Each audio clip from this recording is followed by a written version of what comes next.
passion burning. There comes a time when you'll have to fight with all you have to know what matters in your life. That's when you realize it's up to you. So from now until the end, I'm gonna make all of my dreams come true. I will follow my heart, our future's bright. So we will fight with heads held high.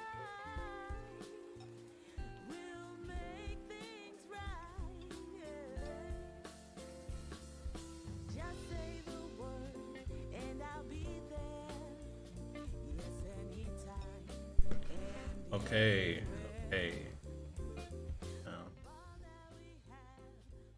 Alright, so we should be live. Everything should be good. I just spent 10 minutes tinkering with this.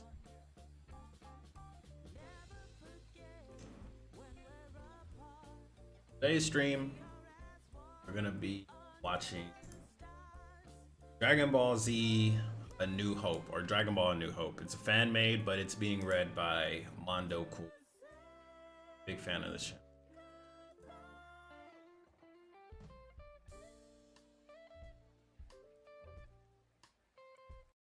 Oh, get started. Subtitles or no? Sorry, the subtitles and the caption is. All right. 3, 2, 1. What if Cell 1? This is Dragon Ball A New Hope. In color. Let's get it. Speculation he would take the reins from his father as the lead protagonist of the series. Though we know now this not to be the case. Yeah. What if it was neither he or Goku to take the primary focus moving forward? What if someone else, albeit familiar to us today, were given a much more prominent role than they currently play? Mondo Claus. Christmas As the special. young Super Saiyan 2 falls to his knees in defeat, having let his own hubris get the better of him. Goku steps up to teleport Cell off the planet before he can unleash his Earth-destroying kamikaze attack. Classic. With his final words, he glances back at his son to smile he's proud of him.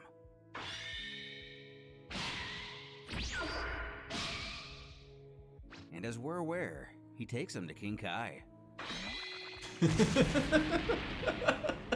While the group floats above Snake I didn't know where to take him. Kaiosama would alert his former student his plan failed, and Cell still lives.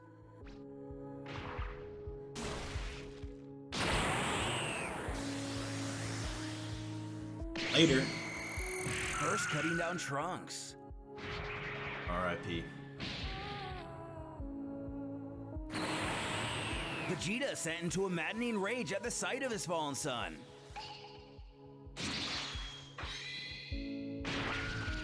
Backhand.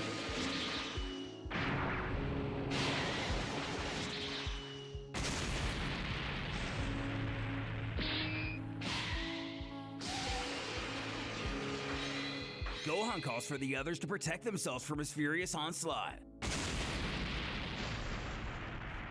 Krillin doesn't even understand how this is the same Vegeta as before. His power is far higher than he's felt previously.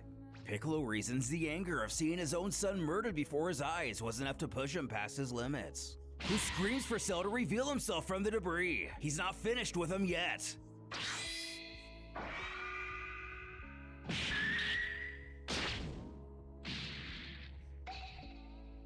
Although surpassing his limits, it's still not near enough for this enemy. In deciding this beating was too little, the villain scowls. As usual, you're so pitiful you can't even honor the memory of your tragically deceased son. Gross. He's talking.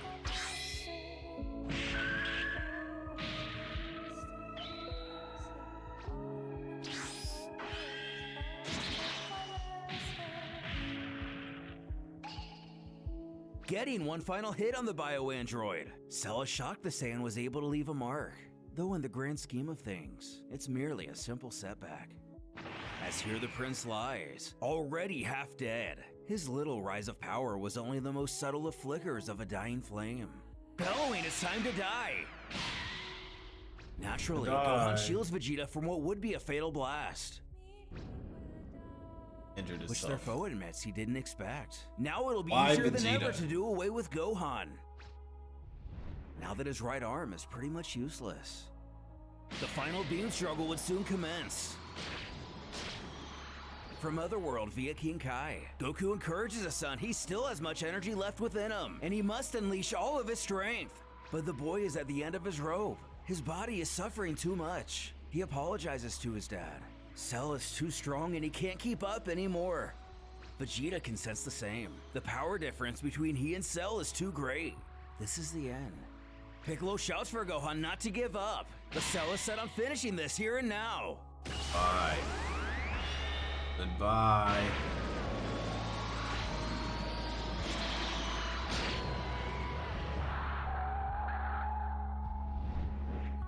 Bro.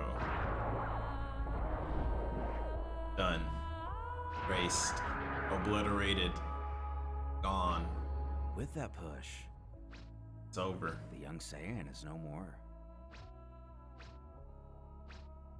Father and son. Clenching his fist, Goku pleads for the forgiveness of his friends and family. This is all his fault. His victory all but assured. The villain cackles, the final hope of Earth has gone up in smoke. The end is near for these remaining vermin. Even though he used a lot of energy against Son Gohan, they still don't stand a chance in his wake. He will annihilate them all.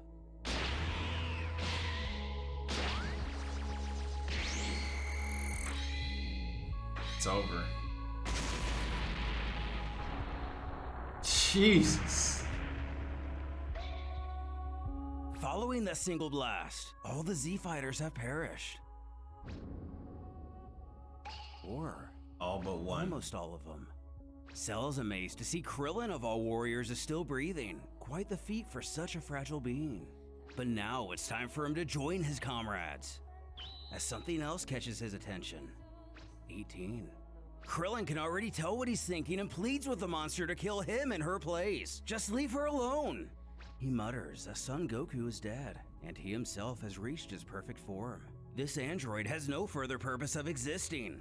Screaming for Cell to stop!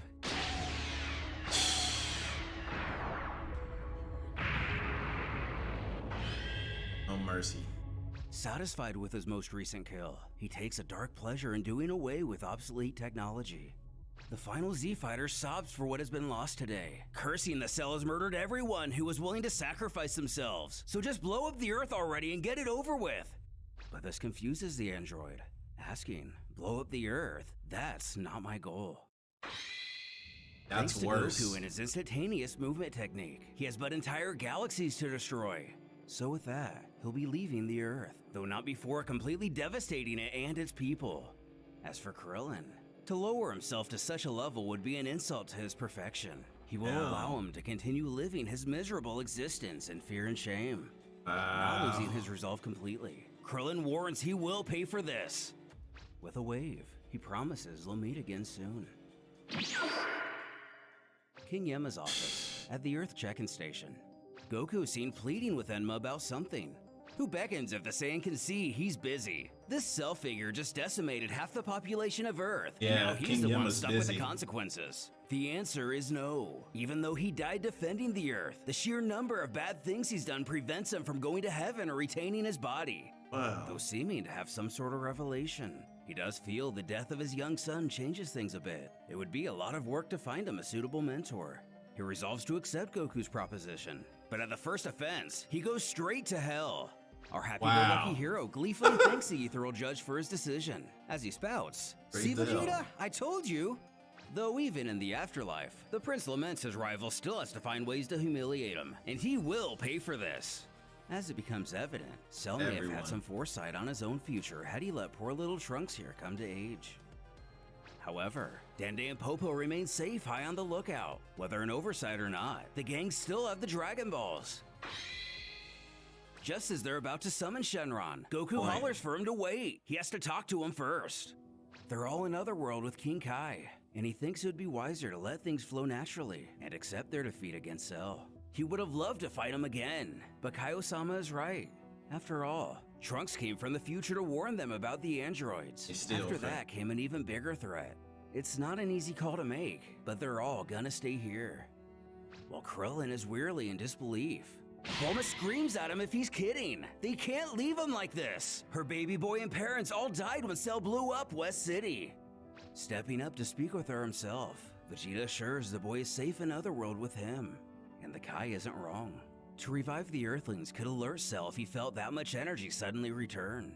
If he came back, there would be no stopping him and she'd lose everyone all over again. Given the Earth's warriors are gone, he doesn't think he'll come back, so she'll be safe. But with himself, the Saiyan race dies. He thanks her for everything she's done, bidding her a final farewell. Though she knows his words are true, it doesn't do anything to ease the pain.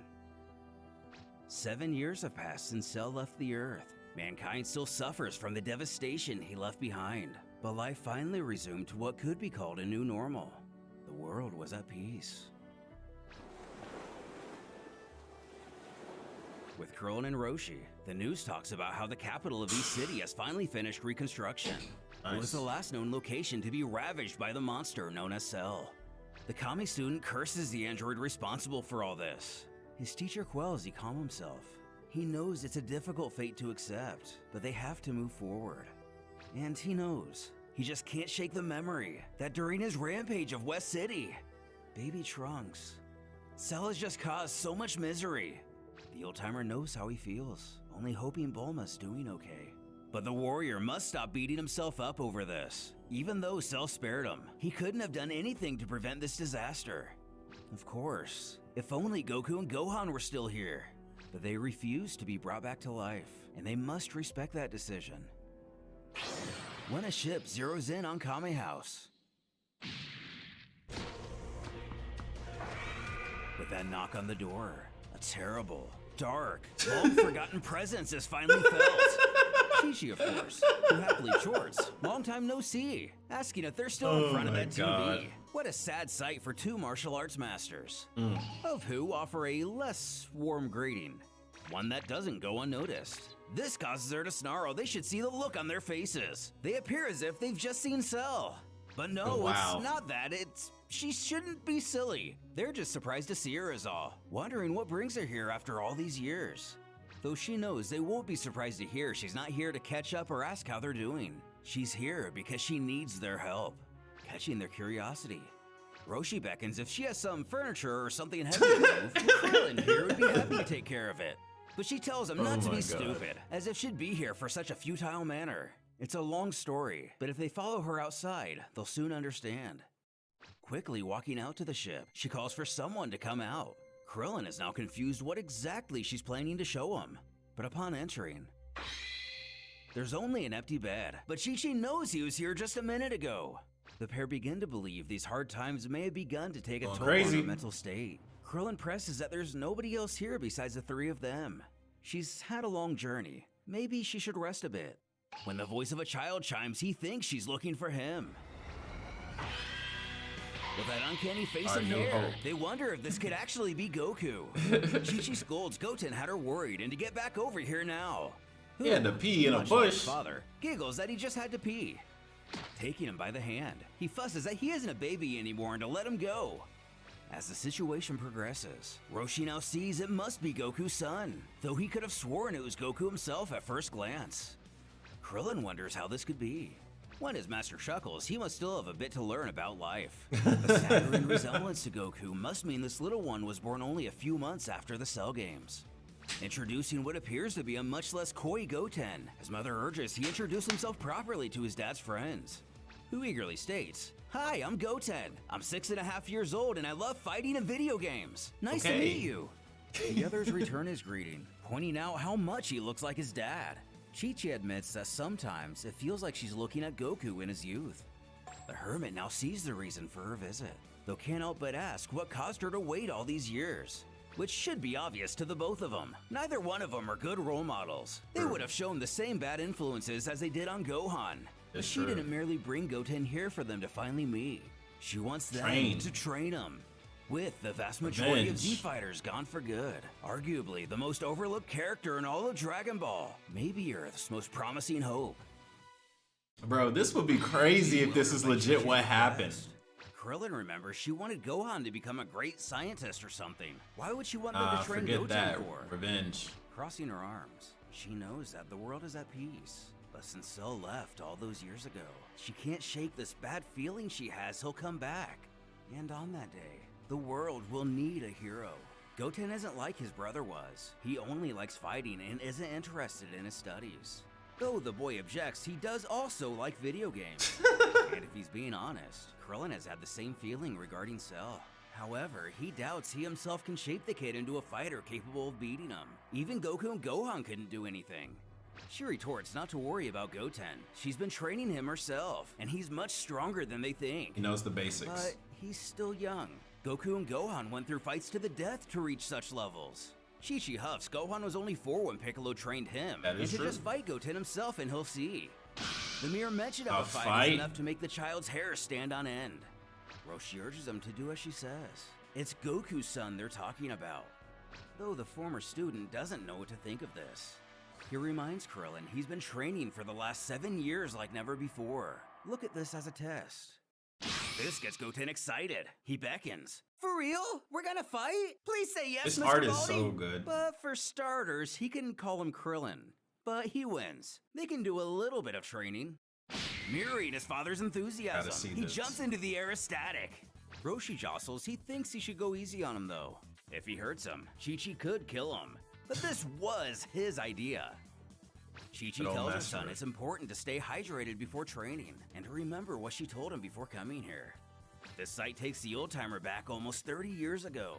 The resemblance with his father is uncanny, almost troubling. Goten inquires if his mother is planning to fight too, but she doesn't think so.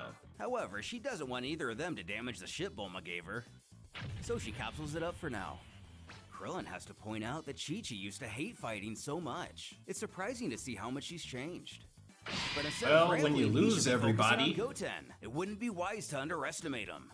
Remembering who he's talking to, he apologizes, stating he seems well trained. The young boy gets in a quick stretch with his left leg. Or is it his right? He always gets them mixed up. He questions if Mr. Krillin here is ready. And is sorry to say, he doesn't look really strong. But he just wait and see. The turtle student dares him to land just a single hit.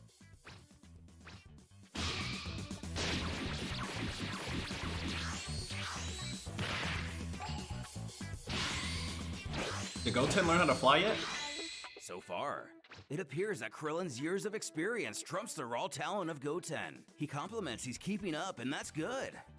But the boy flies into a fury at not being able to land a single finger on his opponent, shouting, what does he mean keeping up? All he's doing is disappearing. So far, he's only fought his mom and the dinosaurs on Mount Pauzu, and that was a lot more fun than fighting him. He doesn't even know how to fight. Then it hits Krillin. Goten can't What's up, sense the Sasquatch? power Welcome. gap between them, Welcome back. which makes sense that he can't sense ki if only his mother has trained him. That's true. After all, So he doesn't know how to possess fly that either. ability, but it's pretty easy to learn. Though this only enrages Chi-Chi as well. She grunts for the warrior not to underestimate her, before bellowing to her son to forget what she said earlier. Which comes to his great surprise. Oh, get serious? She told him he could never, but she affirms it's completely fine this time. Giggling, the young fighter states this changes everything and it's time for round 2. He is not about to go Super Saiyan. Bro, what? I mean, To Krillin's sheer astonishment, and pretty much our expectation, this version of Goten has also unlocked Super Saiyan at a very early stage. it's better than the original way he Mother got cackles it. to know if they're surprised. She told them he was strong. They seem to forget she also knows a thing or two about martial arts. Hiroshi just can't let this go. Super Saiyan? Sticking up her nose, Chi-Chi reveals, to be fair, she simply took away his video games and this was the result. Of course, of course. A bit confused by the chatter, Goten asks what that super thing is they're talking about. Oh my goodness. But getting ignored, he decides since no one wants to answer, they can just get back to the fight. Okay, Goten. Wait! Pleading for him to wait. Oh Goten my doesn't meet goodness. The request and Krillin is slugged in the face. Dang. The little brat bellows out in laughter at the thought of a one-hit knockout. He He never not even saw knocked him out. coming. No way. Get up, While Krillin. her son cheers in the background, Chi-Chi notices Krillin isn't moving. Could he be? No way. Damn! Finally standing, Roshi panically asks dead. if he's okay. But he tells him not to worry. He then scolds Goten that it's not really fair to plan to attack an opponent by surprise, especially when he's a Super Saiyan. Fortunately, he was able to accommodate and raise his power in time. In one ear and out the other, Goten only takes curiosity, and Super Saiyan is what this form is called. His mom just calls it being a little runt or delinquent. Anyway, if he's still standing, that means he's not as bad as he thought. Meanwhile, the old-timer finds it weird Krillin took that punch head on, but doesn't really seem to be hurting. Who smirks to admit his opponent is the youngest Super Saiyan he's ever seen, but he's also the weakest. Ooh. And it's time for round 3. Kaioken. Unleashing a ×10 Kaioken. Times Wasn't 10, known to wow. The others until now he even knew such a technique. The power he's letting out is incredible. His former master wonders what kind of training he underwent to reach such a level. Gravity? He explains that during his trip to Otherworld, which is a child-friendly way of saying after Frieza killed him, King Kai taught him the basics of the technique. When he got wished back to life, he mostly disregarded using it in any practical way because he thought he was too weak. Regardless of the circumstances, he questions if Goten is ready to continue with their training. And as some kids will do, he brushes this off as nothing. He's red now, so what? Classic All it means is stance. this time he'll have no excuse.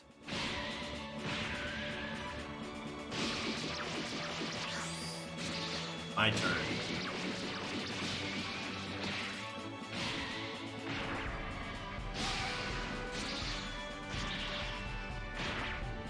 Grabbed him. Oh no, he stopped himself. Okay. The life experience once again proving superior. The turtle student realizes Goten is already tired. He hasn't mastered his Super Saiyan transformation at all yet. With this, he tells him to return to his base form. That's enough for today. But he screams, it's not over!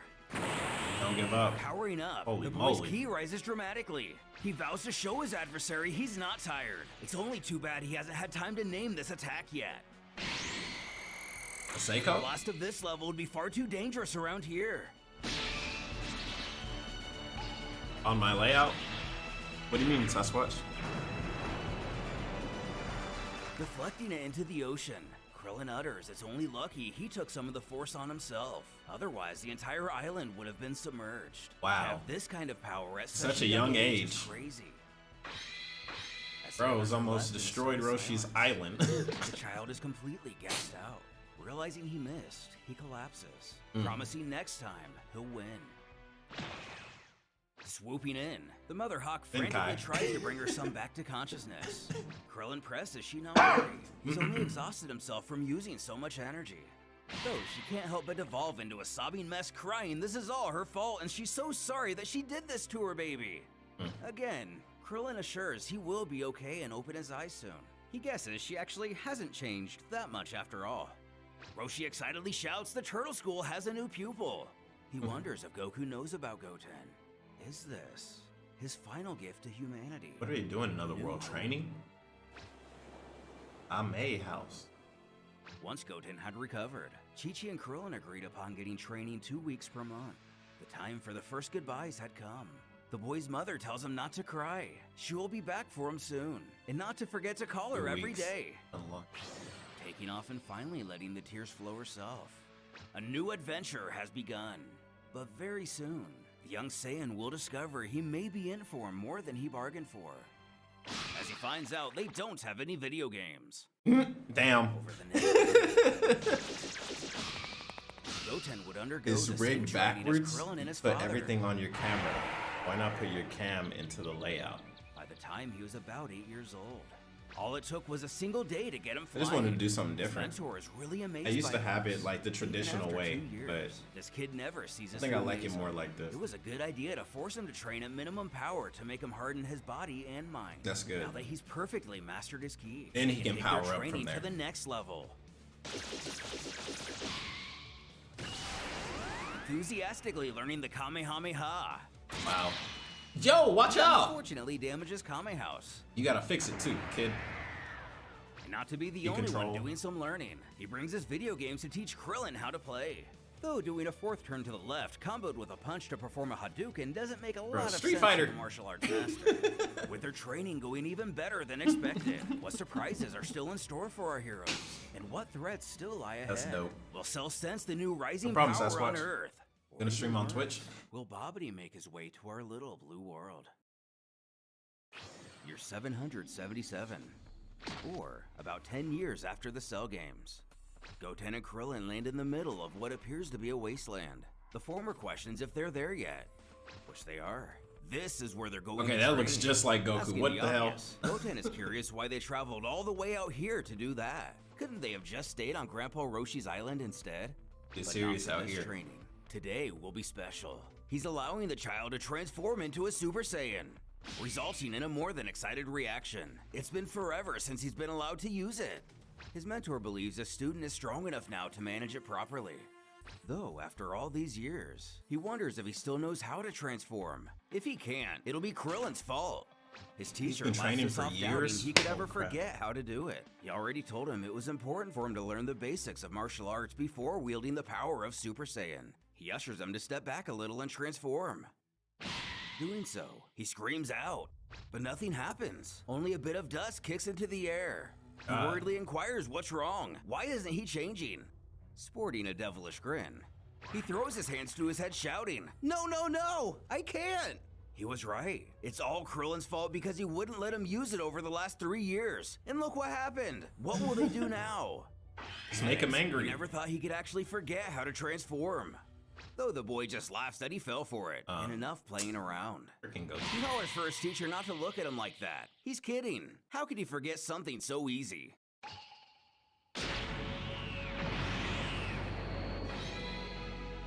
Feeling is key. Krillin hasn't even taught him how to boost his strength in short bursts yet, but his power is already so high. Unbelievable. This information isn't lost on the student. He wonders himself how he got so freakishly strong. He guesses all that useless training finally paid off after all. Useless. Since they have said Wow. training, supposes he'll take that as a compliment. With this, the child's cocky nature also returns. He cackles. It looks like he's much, much stronger than him now. Talk about surpassing the master. Rubbing his nose, he asks if he's speechless. He's about to get Smiles. The whooped. student is as arrogant as ever. The power of Super Saiyan is still going to his head. So Goten it's is time just for today's Gotenks lesson. now. Kaioken times 20.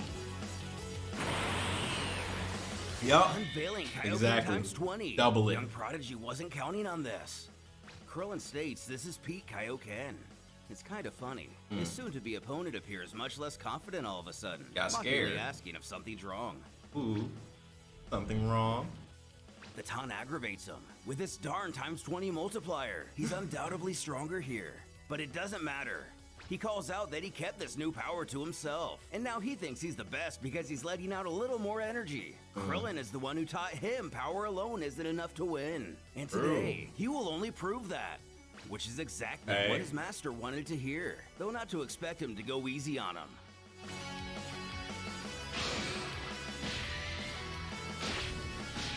That's so dope.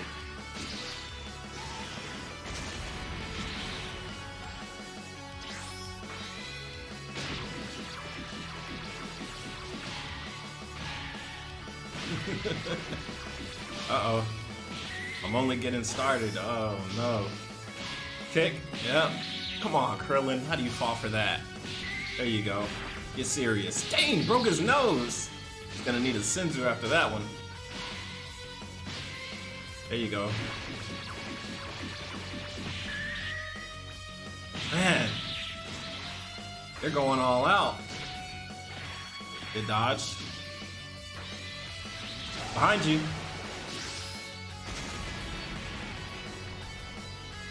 Goten exhales. He really isn't going easy on him. He didn't think he could match his own speed. Who tells his student he's become an incredible warrior. If he wasn't going all out, Krillin wouldn't have stood a chance against him while he's using Super Saiyan. However, boosting one's speed by drawing from their power only makes his hits a lot weaker. But the child only rolls his eyes at what Mr. Know-It-All has to say, Mr. causing Know-It-All. Krillin to wonder if he actually ever listens to his advice. But Goten screams he doesn't need his advice and already knows how to win this fight. He better get ready because he won't be able to escape his ultimate combo. Okay. The Super Ghost Kamikaze attack. Don't be something, Goten. Okay, blast yourself. Solar flare. Second, Krillin realizes his student is about to use the solar flare, which is more embarrassing to our bald hero than probably anyone else. Behind him.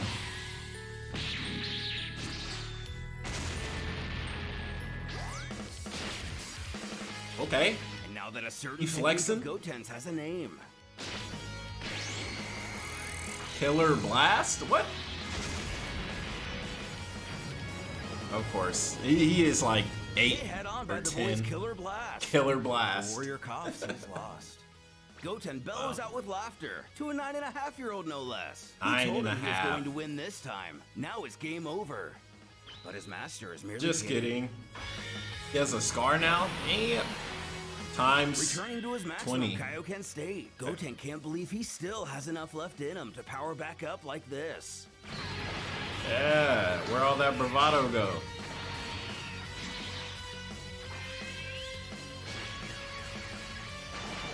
He's scared. Super die missile. Ooh, headbutt. Kaioken for real. That's the technique.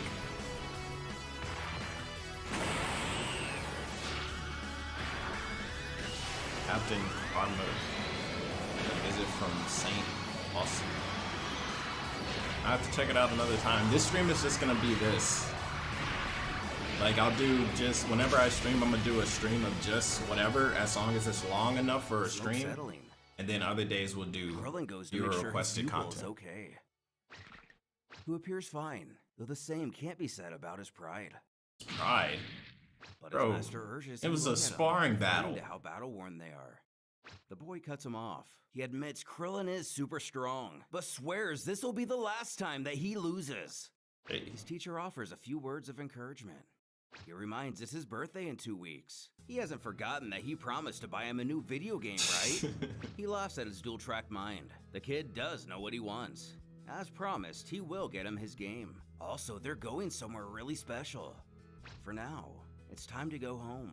Reaching out, he asks again if he's okay, and is at least enough so to fly on his own. The pair soon stop by a cliff overlooking the city. The child exudes he's never been so tired from flying before, which is normal. His body went through a lot today. After all, it is the first time he's fought at such intensity, hence the reason for resting here a bit. He then prompts him to look at the city below. It's called Blue City. Krillin himself was Blue born in a City. nearby town. 10 years ago, it was destroyed by Cell. He and the survivors worked hard to rebuild it. Speaking of which, his pupil has a question. If Cell was here, does he think they'd have a chance of beating him? Not right now. Not in the slightest. They wouldn't even last a minute. This surprises Goten, figuring it wouldn't be that lopsided. Is Cell really strong, or are they just that bad? This makes Krillin laugh. They're not that bad. Yeah, no, he's Actually, just strong. with Goten's power, he thinks he could have gone toe-to-toe with Frieza. But Cell is a real monster. They never faced such a powerful foe. But the child states he's not afraid. Krillin will see. He will surpass him and be the one to defeat him. Okay. I hope so. Another year passes. 778. Goten questions what special place they're going to this time. The hyperbolic Senior time reveals chamber. it to be Kami's lookout. And by Kami, meaning God. The sheer utterance of this location has his attention. Krillin explains it's a sacred sanctuary where the god of Earth overlooks the planet. His name is Dende. He's a Namekian just like Piccolo. But a Ooh. god. He must be pretty don't know strong. who Piccolo That's is. why his mentor never mentioned him before. But he kind of did. He already told him about Kami, who was one with Piccolo. Dende is the one who took over in his place. He's no warrior, but he possesses great magical abilities, which does ring a bell with Goten. Krillin wants to ask for permission to use the Room of Spirit and Time for a bit. It's a place of total emptiness where a single day on Earth lasts an entire year in there. It's the perfect location to train. His pupil can't believe such a place even exists. It's there where Goku and Gohan trained for the Cell games. He himself used it for 6 months to master the Kaioken. It's really tough to get accustomed to the atmosphere there, as you'll see. But Goten only rolls his eyes yet again. If Krillin did it, it'll be a piece of cake for him. Okay. Arriving at Korin's tower, Okay, he explains Goten. how they need to fly to the very top of it. passing the first temple, Goten wonders if they've arrived. But it's told to him that's where Master Krillin lives. A long time ago, Master Roshi was trained by him. After that, Goku was too. Shouting out to the aforementioned and Yajirobe, the pair are shocked to see the sight before them. It's been a while. Krillin is the cat or the fatty.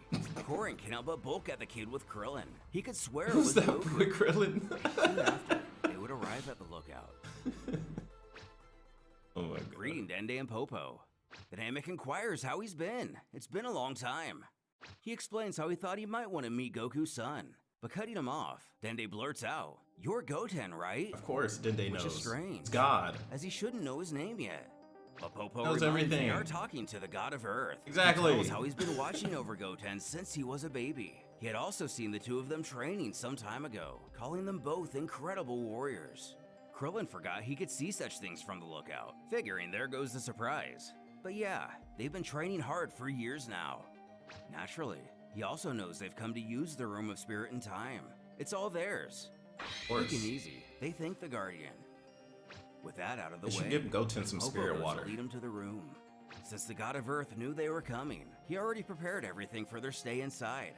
Which brings Dende to question how long they do plan on staying in there. There should be enough provisions for up to 2 years. Wow. Krillin assures that'll be more than plenty. They should only be in there a year this time. Without any senzu, staying in any longer could get a bit dangerous. You don't have any senzu? What about Something porn? catches everyone's attention.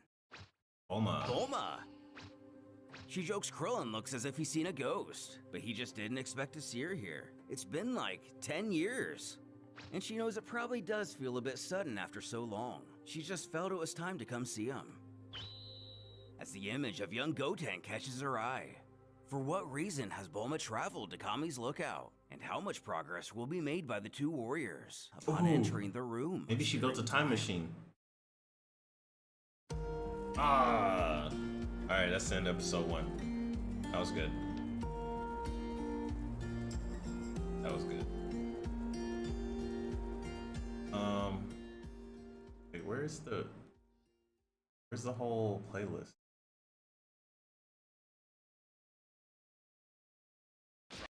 Here.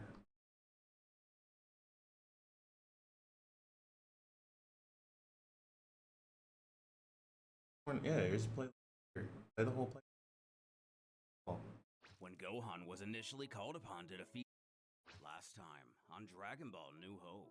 Continuing their training, Goten reaches a new height of power far beyond what Krillin was expecting.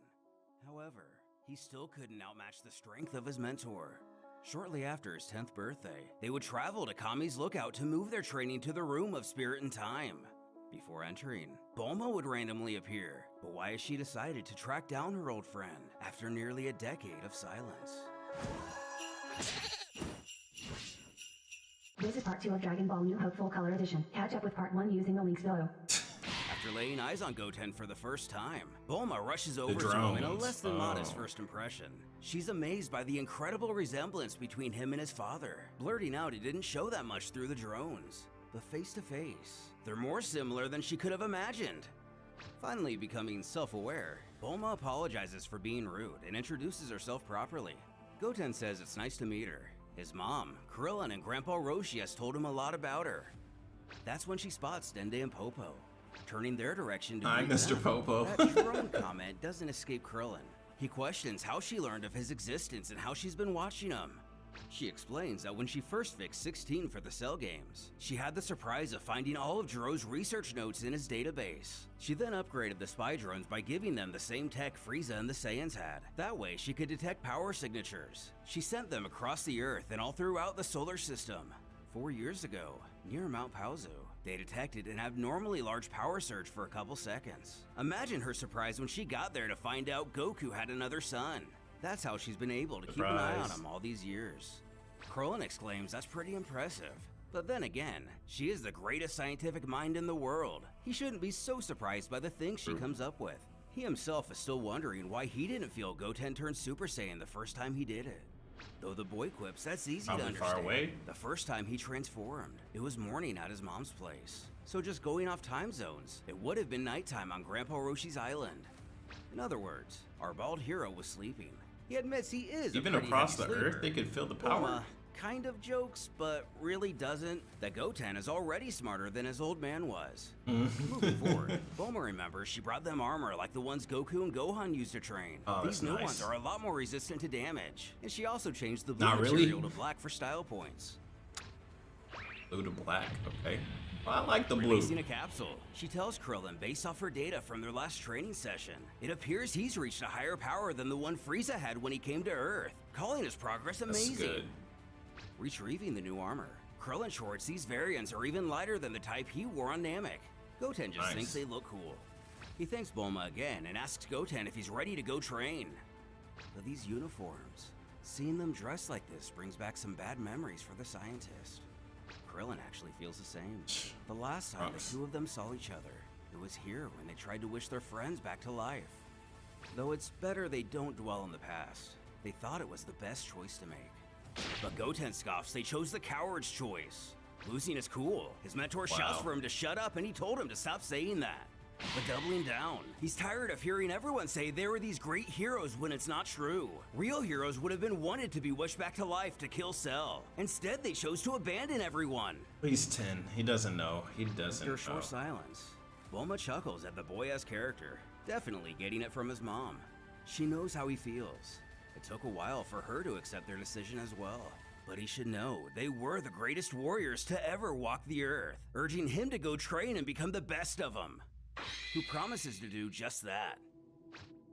That reminds me of As the pair enter Beautiful the room Joe. of spirit and time, Goten lays eyes on the void for the first time.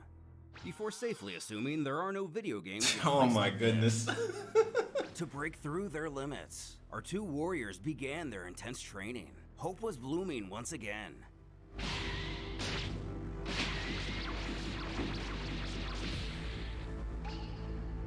Knocking Krillin down, his student asks if he's tired already. Ooh. He smirks, barely a month has passed, and the kid is already the better of him, but he can Wow. tell he's holding back. To keep training with him would hinder his progression, so he needs Goten to continue by himself. But this confuses the child. He questions what he's talking about. His senior explains he's taught him Saiyan everything he genes. knows about martial arts. He also thinks he himself has peaked as a warrior. From now on, Goten will need to start working towards what's after Super Saiyan. Several months pass.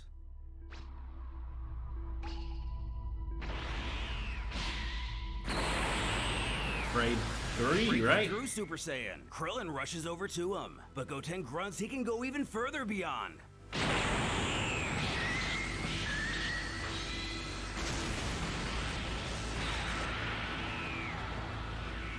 Hitting his bulk form, his teacher tells him that's great and to now focus is key. Ugh, there it Boy falls goes. out of the transformation There it almost goes. instantly. It's too powerful for him to handle right now. He had it. Krillin He had admits that it. is a strong form, but it's useless against Cell. Too slow. Future Trunks tried it too to no avail. It's probably the first step every Saiyan has to go through to break the limits of Super Saiyan. The good news is he's on the right path. He tells how his father and brother chose to stay in Super Saiyan 24/7 to master it fully. That way, they could take advantage of it during battle. When the pair weren't training, mistakes of the past were told. From Vegeta's hubris to Trunks' overestimation of the aforementioned form, Looks so good. That art. Oh my god. the two would emerge back to the regular world. Popo alerts the others what's going Oh, on. po. Ace. Now, What? Goten exhales, it feels so good to see something other than emptiness. Bojack? Krillin also feels it's about time they got out of there, then expresses his surprise to see Bulma hasn't left. Welcoming them back, Dende states they must be hungry. Surely they'd like something to eat. Which sounds great. It'd be wonderful to have a proper meal after a year of preserved food. While the warriors get their grub on, Bulma inquires how their training went, curious if they made any progress. Still in Super Though Saiyan, Krillin, so. not so much. Goten, on the other hand, has improved tremendously. Who again, just like his dad, excitedly scarfs down his meal before thanking Dende and Popo. Changing back into their regular clothes, Dende notices Goten has gotten a bit taller since going into the room, offering to make him a new gi. Harnessing the power of the clothes beam, Goten exclaims these new Clothes beam. clothes fit perfectly. Dende's powers are amazing. When it hits Krillin, he forgot to tell Chi-Chi about training in the hyperbolic time chamber. It's She's only gonna been a be day. So mad at him. Goten hadn't thought about that either. He's Oh, starting it's been a high school year, soon, so- possibly junior high school, and Alaska's age. Legally, he's Yikes. 10, but after spending a year in another dimension. Bulma has a simple solution. Only one day has passed out here, so while he may technically be 11, on paper he's still 10. With Yeah. this, Bulma goes to leave, but first has a little gift for the child.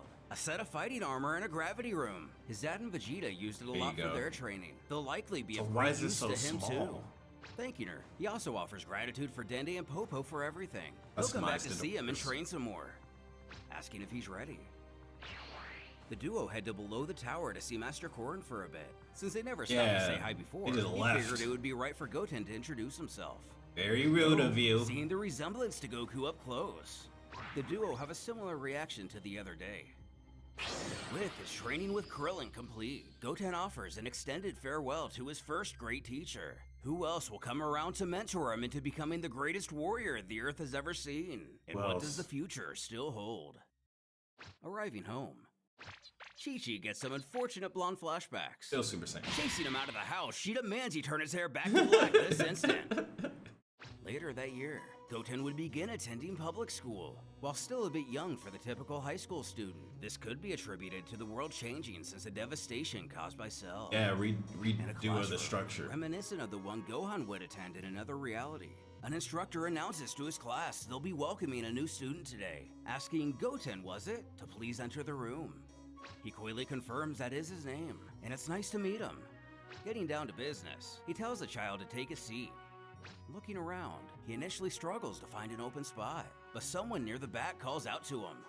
She points out how obvious it is he's new around here. No one wears those uniforms. She asks where he's from, telling he's from the 439 East District. His new peer can't believe it. That's more than 1,000 kilometers away. Realizing he let a bit too Oops. much slip, not wanting to draw attention he can fly at Mach 9,000, he tries to explain this away by claiming his mom has a state-of-the-art 576 jet. Damn. Overhearing this ruckus, the teacher demands silence from the two in the back. But even with a jet, it would still take at least 5 hours round trip, muttering he's weird. A couple hours later, he finds himself outside on the baseball diamond. His turn to bat, he Oh rushes my to the plate. goodness. The pitcher takes note of his novice stance, My mocking him for looking goodness. what he calls dumb. He bets this is the first time he's ever even played baseball. Chortling, let's see what you got, new boy. As we know, Goten doesn't take taunting well. And the fact that he knows this kid has already been held back a grade twice doesn't make him feel any better. But to be fair, this is his first time he's ever played baseball. At the same time, he knows he has to keep his powers concealed. His mom told him to lay low and avoid attention. As the bully quips, what's with that hair anyway? Was his dad a porcupine or something?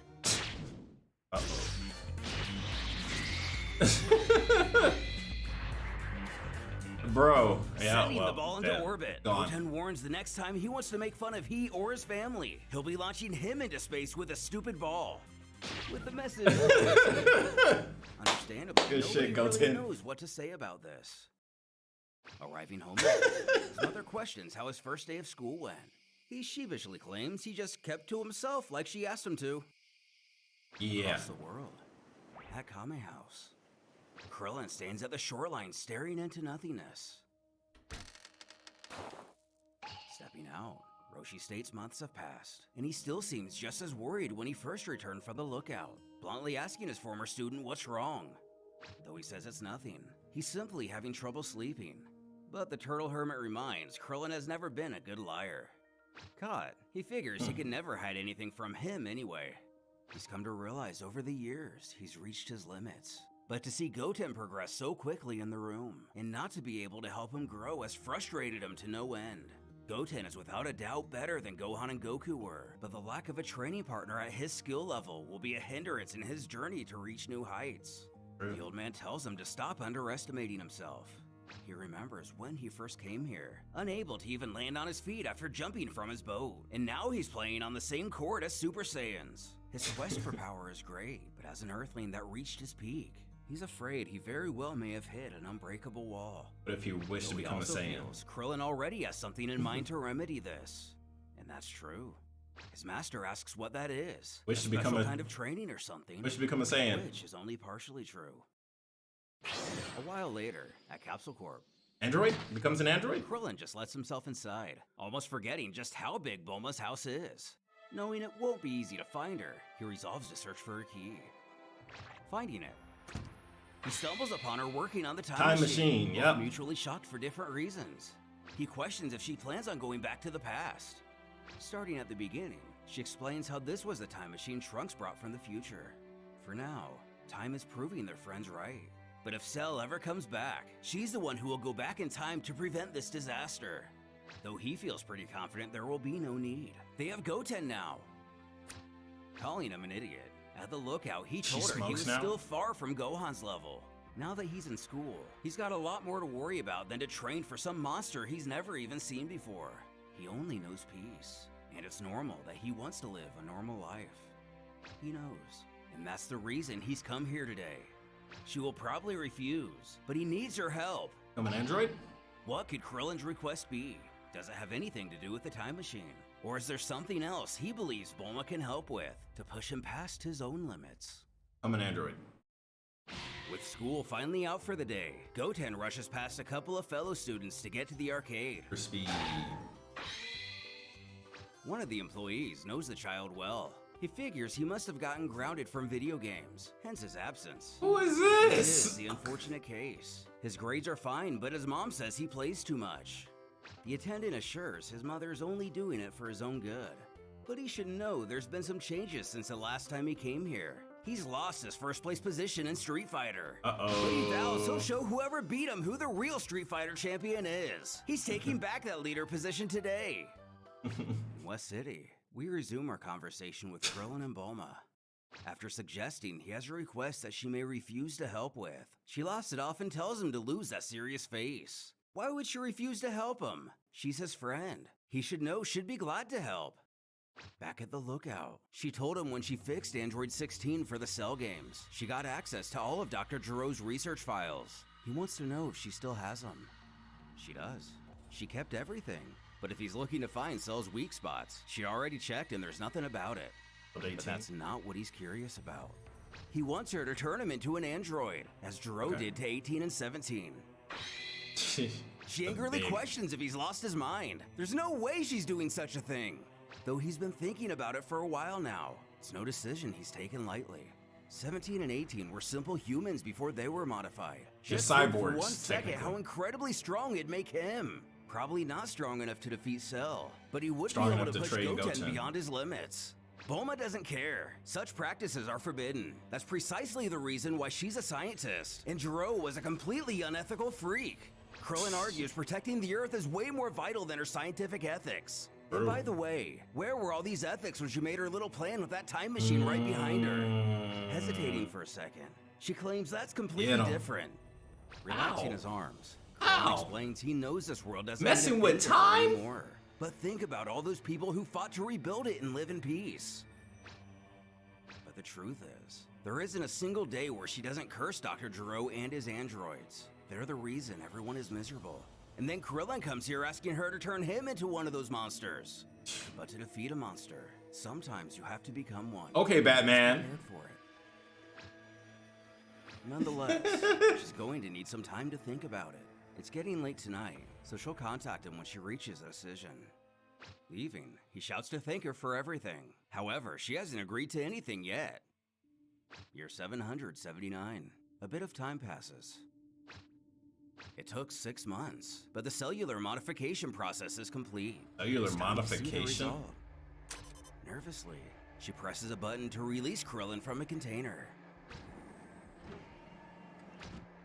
He turns to Bulma to greet her, curious how long he was asleep for. She tells how it was a bit over half a year. His body has now Sheesh. fully accepted the cellular modifications. There should be no chance of rejection. Okay. Actually, she expected it to take a bit longer, but his superhuman faculties likely came into Bro, play. this theme. She questions how he feels, and without the words to express it, he merely mutters, different. Okay. Now that he's an android, Bulma wonders what he plans to do. Cyborg. And of course, he's going to go train. But first, he has to visit an old friend. Holy crap, he's faster. Zooming across the ocean into an almost tropical Chaozu? cliff, he greets his friend, requesting forgiveness for showing up like this after all these years. But he has a favor to ask. Chaozu, who didn't even feel Krillin approaching. But why would he be such a priority at this moment specifically? A bit more time passes, up to a full year. At New Hope High School, Goten goes to open his locker. The thought of Krillin randomly pops into his head. It's been a long time since he's heard from him. An easy problem to solve though. He'll pay him a visit after school today. They haven't seen each other in over a year. First checking Kame Bro, it's not here. the boy is surprised to find Roshi hasn't heard from him either. Bro, that's swag. Very odd. It doesn't sound like him to just disappear like this. The last time the old-timer saw him was last year. He mentioned something about pushing his limits, but he doesn't know anything further. Though he tells Goten not to worry, he must be training in some remote place. Either way, it's almost time for the Hermit's aerobics show, so unless Goten wants to stay and watch it with them, Oh my god. he doesn't. He figures he'll just go home. But it is a bikini special today. However, he's sure. Dude, Roshi. Regardless, he'll come back Never and see him again change. soon. Never As he changed. flies, he thinks, Krillin is really trying to push his limits? He did say as a human he could barely make progress now, but he wonders what exactly he could be up to. It's been a while since he himself trained. Maybe he should get back to it. Meanwhile, on New Namek, everything seems to be going peacefully. Hey, Though in the sky, the cell didn't come. I spoke too soon. Immediately spoke too soon. back on Earth, Dende grabs his head sensing what just happened. While Popo tries to figure out what's going on with the Guardian, he tells how Namek just exploded. He's not sure what caused it, but all his friends, family, he has to tell Krillin. Rushing to the lookout, the God of Earth is amazed by his prompt response. He asks if Cell is the one responsible for this, but he couldn't tell. His divine abilities are not accurate enough to detect from so far away. He merely felt a gigantic cataclysm, then nothing. But if Namek outright disappeared that fast, a natural cause seems unlikely. It may be linked to the Dragon Balls, so everyone needs to be ready. Dende agrees, and as requested earlier, he told Goten to hide his key and meet him here. It should take about an hour. Greeting the boy, he inquires what's going on. I see you got the Air Skipping Forces the Namek on. situation. He only mentions Krillin is in the Room of Spirit and Time waiting for him. Though since he had previously been looking for him, this comes as a pleasant surprise. It was he who requested him here. Again, Man, burning that impatiently is a urges good he go see outfit. him now. Not understanding time is of the essence. He talks about how Roshi told him Krillin was trying to push his limits. He wants to test himself by fighting today, doesn't he? Beforehand, he wants Dende to change his outfit. He has his clothing capsules with him, but it would be faster with his magic. Either somewhat understanding or simply wanting a new gi, the Guardian once more ushers him to the room. Excited, he's ready to spar. Though can't shake that Dende and Popo didn't seem like their usual selves. And why did he ask him to hide his key if he's only coming here to train? Opening the door, the void welcomes him once more. He calls out to Krillin he could have kept in touch if he wanted. Instead of being happy to see his student, he merely states he's been waiting for him. They don't have much time. Fed up with all the mystery, the Saiyan questions why he and Dende are acting all weird. He also is all impatient and stuff, so they need to tell him what's going on. Not to mention he just magically reappears when nobody's seen him for a full year. Where's he been this entire time? Without answering his question, Krillin tells him Namek has been destroyed, and they think it's linked to Cell and the Dragon Balls. So does this mean he thinks Cell is going after the Dragon Balls? But it's hard to tell. It is possible that he discovered the existence of Namek set while traveling in space. The Namekians would never let him use them, but they still Course don't not. know if he's aware the Earth has Dragon Balls too. The boy begins to tremble at the thought that monster Cell could be heading towards Earth. Now he understands why he had to hide his I key. thought Cell would know Cell about could the have locked Dragon onto him Balls. and used the instant transmission. Krillin's happy to see they're on the same page and he remembers his training. Like he said, these are only suspicions, but he has a bad feeling. Only Goten has the potential to become strong enough to protect the Earth against Cell. He can spend 2 more years in here. He knows what to do. That's when it hits him. Isn't this the 3rd time Krillin has entered this room? Won't he be stuck in here forever? Though he assures him not to worry. He's a different person now. Doubts that. I'm built He laughs. different. What's he talking about? He doesn't seem to have changed much since the last time they saw each other. A frowny face and a cape don't make you a new person. He tells the kid enough joking. It's time the Saiyan unleashes his full power. He brings up that last month he went to Kame House. Grandpa told him Krillin was undergoing some special training to push his limits. He might be hiding his ki, but he can tell he's gotten stronger. To be honest, he himself didn't practice very much over the last 2 years. But when he learned he was trying to challenge himself, he decided to train again. His mentor is happy to hear this. Goten then quips he's gonna be surprised to see how far he's come in such a short time.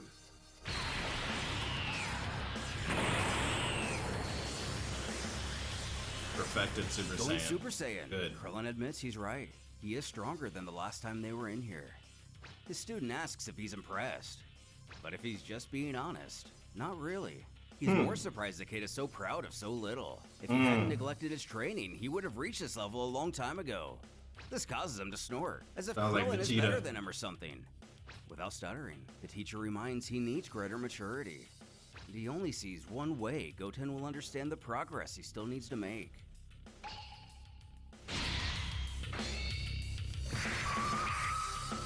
And he feels nothing, Knocking no him out key. with a single hit. One shot. Krillin ushers him to bed.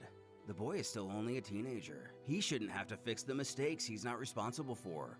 But Krillin only hopes that one day, Goten will be able to forgive him for putting such responsibility on him. Nevertheless, Goten is not some random teenager. He's Goku's son. Humanity's fate is in his hands. He is the planet's only hope. After teaching him a lesson in humility, Krillin has no problem waltzing out of the room. It appears his new power trumps the preset rules of the chamber, which doesn't surprise the god. He hardly doubted it would pose any issue at all. He's informed Bulma of the situation. She went to gather their friends to bring him here. As planned, the Dragon Balls are activated and ready to be used. Thanking Dende, now all they can do is wait. Gonna bring Leaving back us to everybody? wonder, have they gathered the Dragon Balls to revive the Z Fighters in case Cell does show up? What else could their wish possibly be? Meanwhile, we catch a glimpse of Bulma, Roshi, Puar, Ox, and Chi-Chi all heading to the lookout for safety. Back in the time chamber, Goten finally awakens, though still not recovered from his injury. He's completely amiss how Krillin could knock him out with just one punch. Looking in the bed, it's the capsule box Bulma gave him. If we remember, one of the dino caps is a gravity room, which is perfect. He's got everything he needs to train seriously. Gravity He doesn't room know in the how hyper Krillin violent became time so chamber. strong, but he's learned his lesson. He's gonna train like never before and push his own limits. And if Cell ever does come back to Earth, he'll make him pay. And also make Krillin pay for putting him in so much pain. Opening the capsule, it's revealed to likely be the exact same gravity chamber Vegeta trained in, or at least a similar model that Goku used to take to Namek. Walking inside, What's up, Brett? he takes a close look at the interface. If the boy's correct, Vegeta would train at 400 times Earth's gravity, though he figures himself to be much stronger than the prince, so he's gonna start out at 600. Luckily, his ego doesn't get the better of him and he's able to withstand the difference. While moving at this level of resistance isn't as easy as he thought it would be, it's exactly what he needs. The first time he came here, his aim was to reach and master Super Saiyan. Now that he's done that, he needs to go back to the basics like he did when he first started training with Krillin in the first place. Yeah, Brett. Thanks to this room, I would say he's yes. going to be able to considerably raise his strength and resistance in his base form. This way, he'll be able to push all his limits when transforming. Outside, the gang gathers on the lookout. Bulma is seen setting up an array of machinery. She explains how she's placed all her drones in observation mode, and their cameras are connected to all these screens. If something unusual happens on Earth or even in their solar system, they will know. Wow. So for now, they play the waiting game. Why Popo looking like that? But for some reason, Krillin decides not to re-enter the Room of Spirit and Time. Does he believe he's peaked yet again? Or is it possible he just wants to be ready at all times? While inside the room, Goten continues to train as hard as possible. Immediately after waking up and taking care of the morning routine, he's instantly back in the gravity chamber, growing stronger every day. Though unfortunately, it wouldn't be long before our hero's worst fear becomes realized.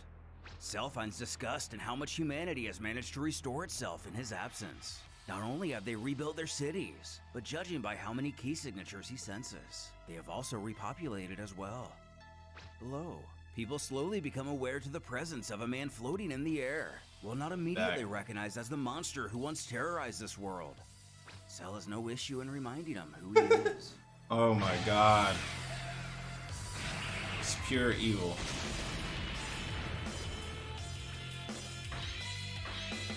With that blast, everyone on the lookout is made aware of the situation. All of their gravest concerns are confirmed simultaneously. Cell destroyed Namek, and now he's returned to Earth.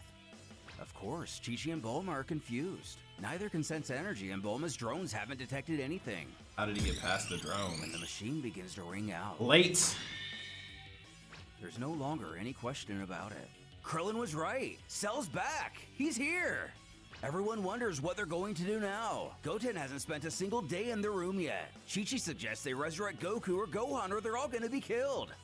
Cool and confident, Krillin presses You got don't it. worry. I He's got gonna it. hold back Cell until Goten gets out of the chamber. Hey, For the Krillin. rest, he simply tells his friends he's counting on them. Taking off, Krillin leaves to confront Cell by himself. Popo can't believe he's really going alone. But this is the only way to stop him from destroying the planet before Goten's ready. Now, Krillin, how are you gonna hold off Cell without giving As the him air any still settles Zenkai? from his attack, Cell smirks. He thinks they were happy to see him. He had forgotten how humans can be so weak. Another completely useless species of the universe.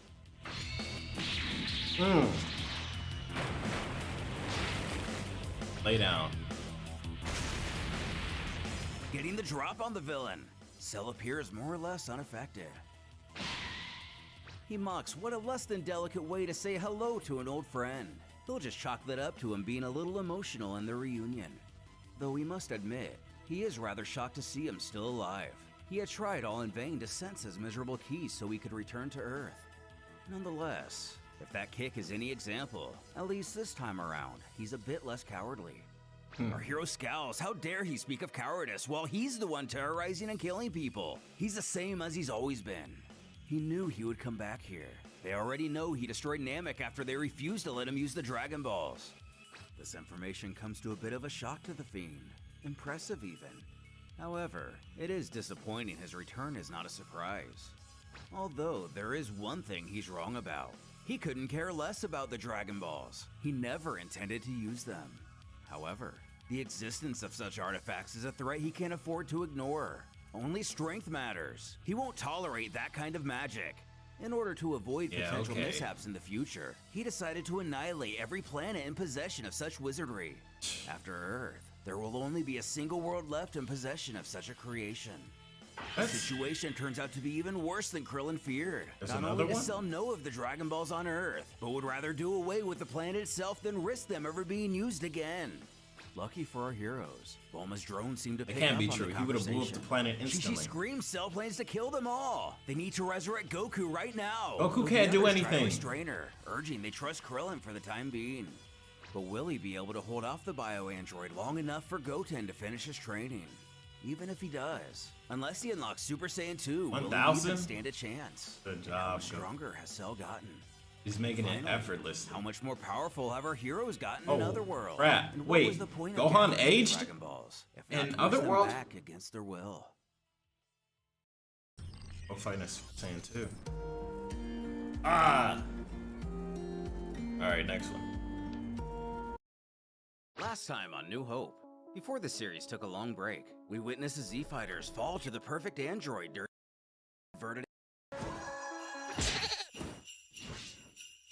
This is part 3 of Dragon Ball New Hope Full Color Edition. Support the author and catch up fully using the links below.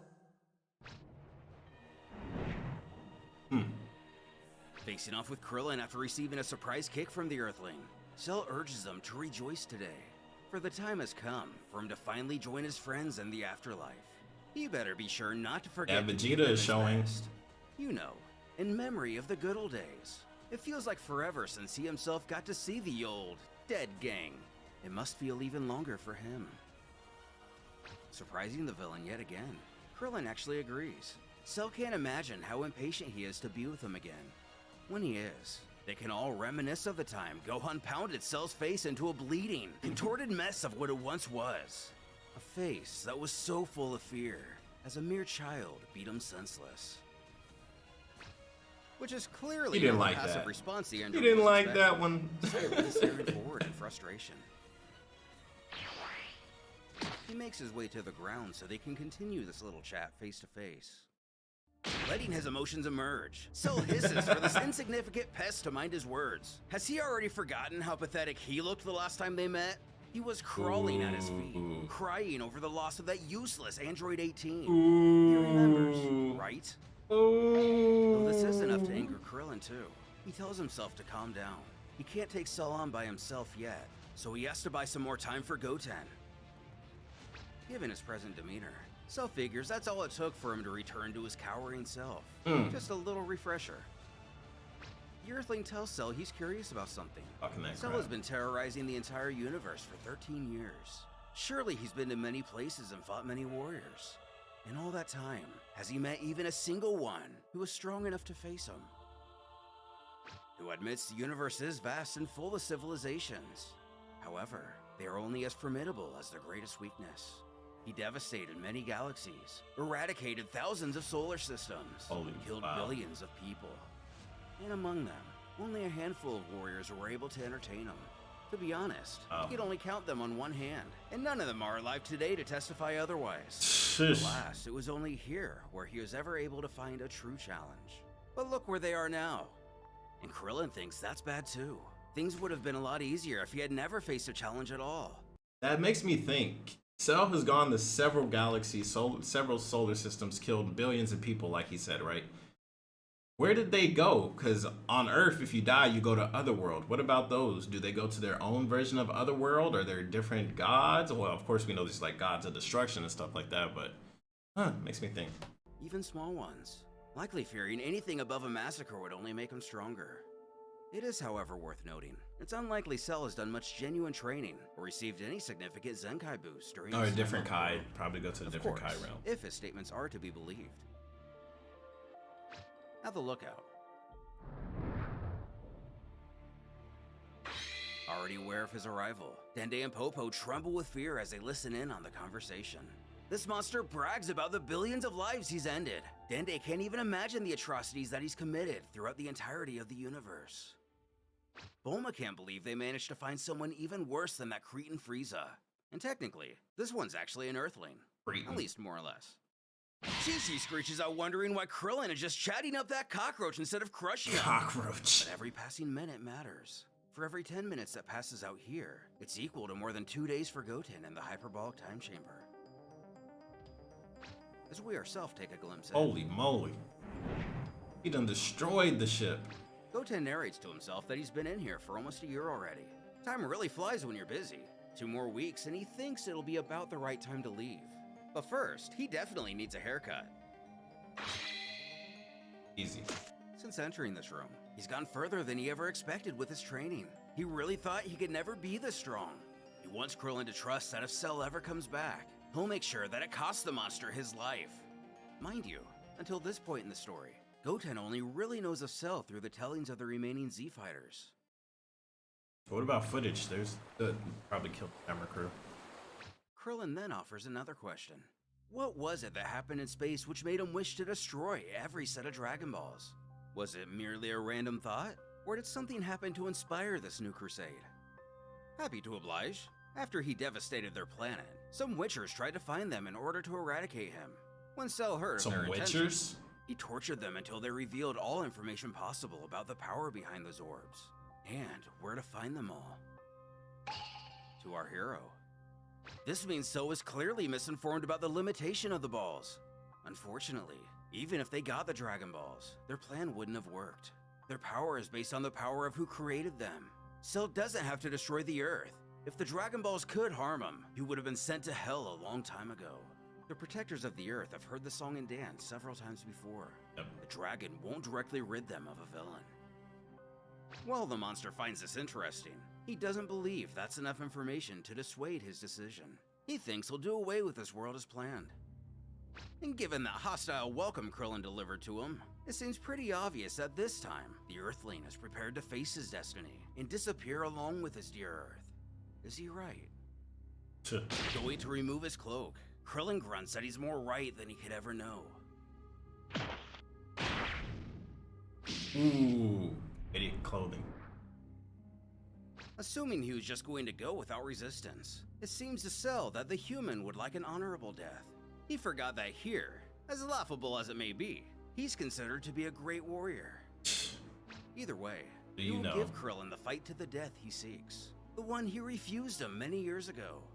To make this fun, he will attempt to lower his power to match his opponents. It would be a shame to break his neck with only one punch again. He better not disappoint. With a smirk, Cell has no idea what he's in for.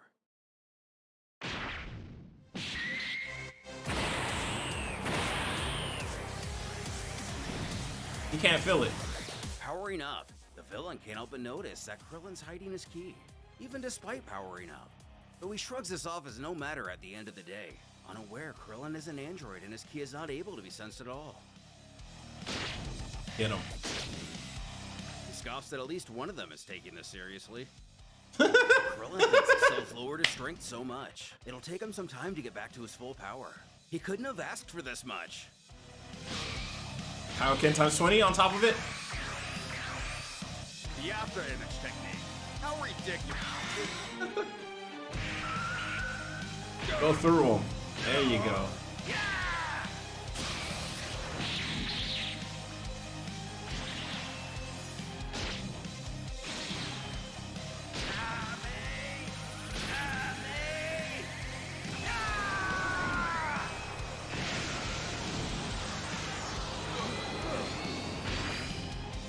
Make sure it kills him, Krillin.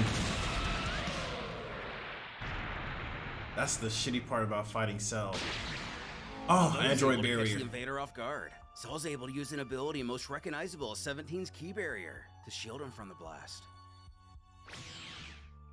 Krillin curses that after all of that, he's already back on his feet. His regeneration ability seems to be even more efficient than before. It's like he never attacked him at all. From what he's saying, it seems like the ability Cell uses to restore his body might now be able to work as an all-around healing factor, healing each individual damaged cell. Though his pride appears as wounded. You little piece. He snarls at our hero to touch down on the ground this instant. He utters that besides that little brat Gohan, nobody has ever punched him with so much strength. In all of Jiro's research bestowed upon him, Earthlings are completely incapable of such power. He demands Krillin explain what happened to him. Who lets out a bit of a scoff at this? He thought Cell was the perfect being. He's supposed to be more perceptive than this. Where he's standing, it seems like it should be pretty obvious. The villain shouts for his useless human prey to stop acting so bold and answer him, or he will kill him right now. But human, Cell is mistaken. The two of them are actually brothers now. They belong to the same family. Dun dun dun! Now he starts laughing. Shocked silence. Cell bellows out with laughter at such a claim. However, it's not that he's in denial of what he's saying could be true, but the irony. Krillin has become what he despises most in the world, an android. How pathetic. The worst part of all of this is that he ludicrously did this with the hopes of defeating him, right? He must know that even as an android, he is nothing more than a miserable insect when compared to his own perfection. However, he does have the feeling that he will be able to entertain him more than expected now. At least enough to not accidentally kill him too soon.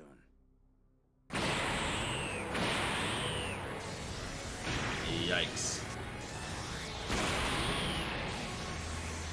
Foolishly letting the demon power back up. Everyone above also notices his ki skyrocketing. Bulma can tell with her equipment that his previous power level was nothing compared to what it's reading now. Actually, according to her data, this is close to his full power from 13 years ago, just before he left the Earth. Hey. Chi-Chi asks, "This is bad news, isn't it?" before she inquires about Krillin's strength. But that's something she doesn't have the answer to. His energy has been undetectable ever since he became an android. Facing off again. Cell chortles that he's impressed his foe hasn't already run away. Who tells him that he's too confident, and that'll be his undoing. Vegeta is showing.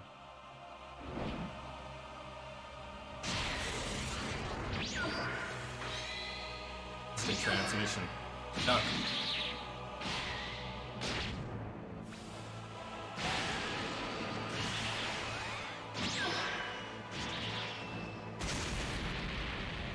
instant transmission is really a fantastic technique. Don't you agree? Make sure to thank Son Goku for this marvelous gift. You missed. As Krillin hits the dirt, Cell can see that he's grown much more resilient over the last dozen years or so. The old Krillin would have been long dead by now.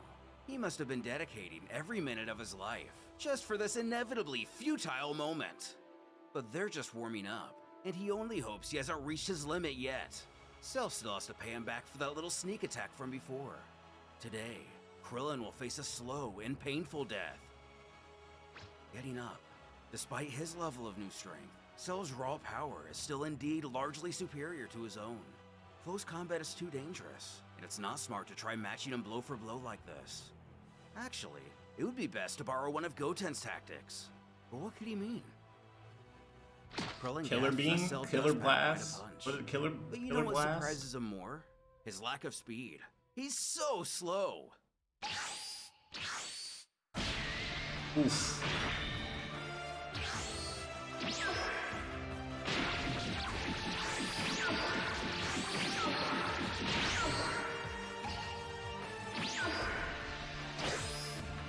Good dodge.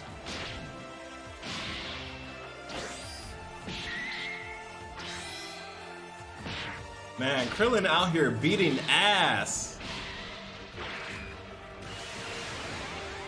Side-eye missile.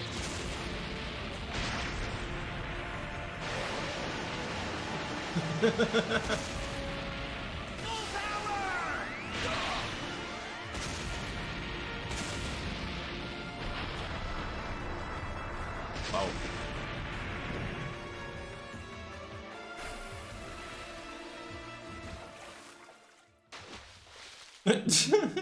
Well, he was able to make Cell take a dip.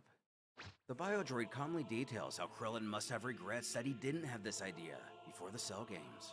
If he were an android prior, he could have easily defeated him. But does he mean the Cell games itself, or simply before he reached his perfect form?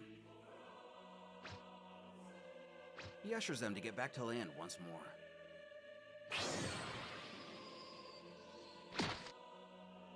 The monster states that his foe was kicking harder earlier. He increased his speed, but it decreased his strength. What an amateur tactic! Is that all he could think of to compete with the instant transmission? But this sort of confuses Krillin. His own tactic doesn't compete with Cell, it surpasses him. Hasn't he realized how abnormally slow his version of the instant transmission is? It's a key sensing skill. Using Which it against doesn't an work. opponent like himself, whose key can't be sensed, is useless. Ironically, this is the opposite tactic Trunks used, where he increased his strength but sacrificed his speed. It resulted in complete failure, something Krillin was there to witness. But at any rate, Cell growls that he not lecture him. Vermin needs to know its place. The arrogance. Trying to hit him with the Frieza? Using his telekinesis, the fiend smiles at his foe is abruptly way less talkative. Did he forget he could do this? First choke. Gets over here.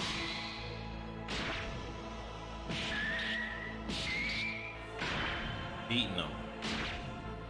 You're trapped, Krillin. I'm going to break your neck. Slowly. Cell cackles for Krillin not to even bother trying to escape. Our hero smiles that he still has his hands free. Solar flare.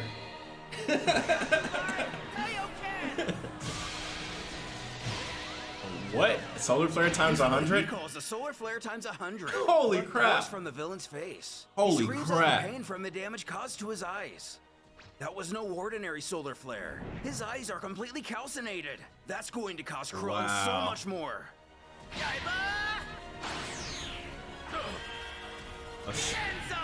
He ends on Handblade. Bro's parted the sea like Moses. Ame,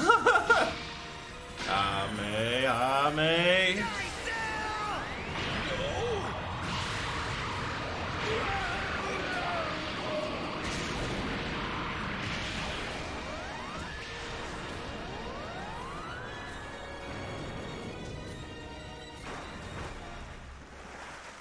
Wow. Amazing. blasting him away. Cell's ki is completely gone. The others cheer out in excitement and relief. None of them are getting readings of any kind of Cell's energy. Krillin did it! While in South City, Good work. the people there feel a terrible rumbling coming from the ground. Fidel. Is it an earthquake? And what's that explosion off that nearby island?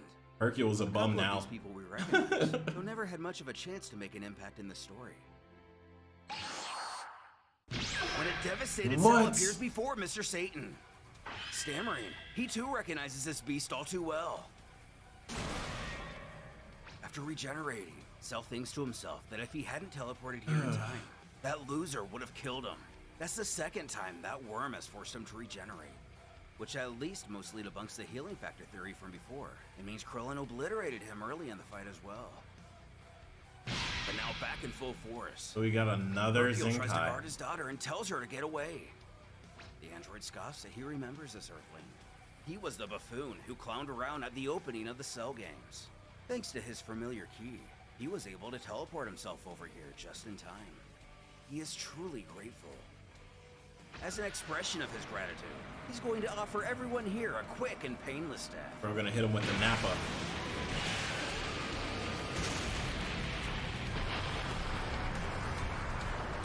The energy from Cell's attack making its way back to Krillin. He can't believe he found a way to survive. His energy and vitality seem to be the same as earlier too. So no Zenkai? Reducing Cell City to rubble. And logically, Videl and Mr. Satan too. Cell has had enough of this little game. He is now going to crush Krillin.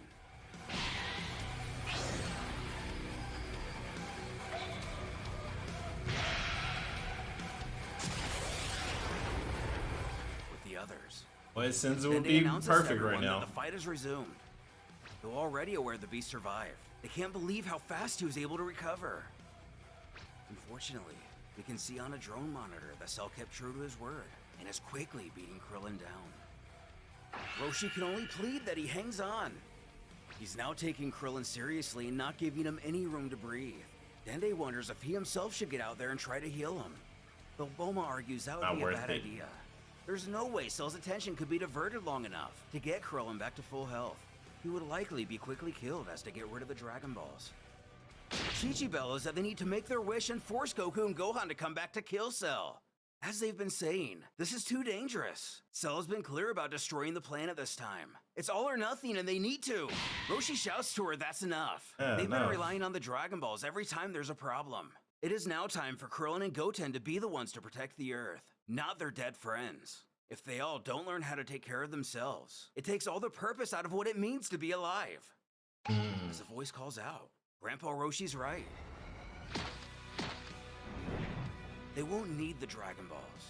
He's here now. Okay, Goten. With Goten finally emerging from the Room of Spirit and Time, how much stronger has he gotten while within its walls?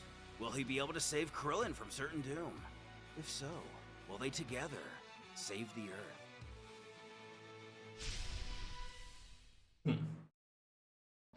Far above the chaos occurring down on Earth,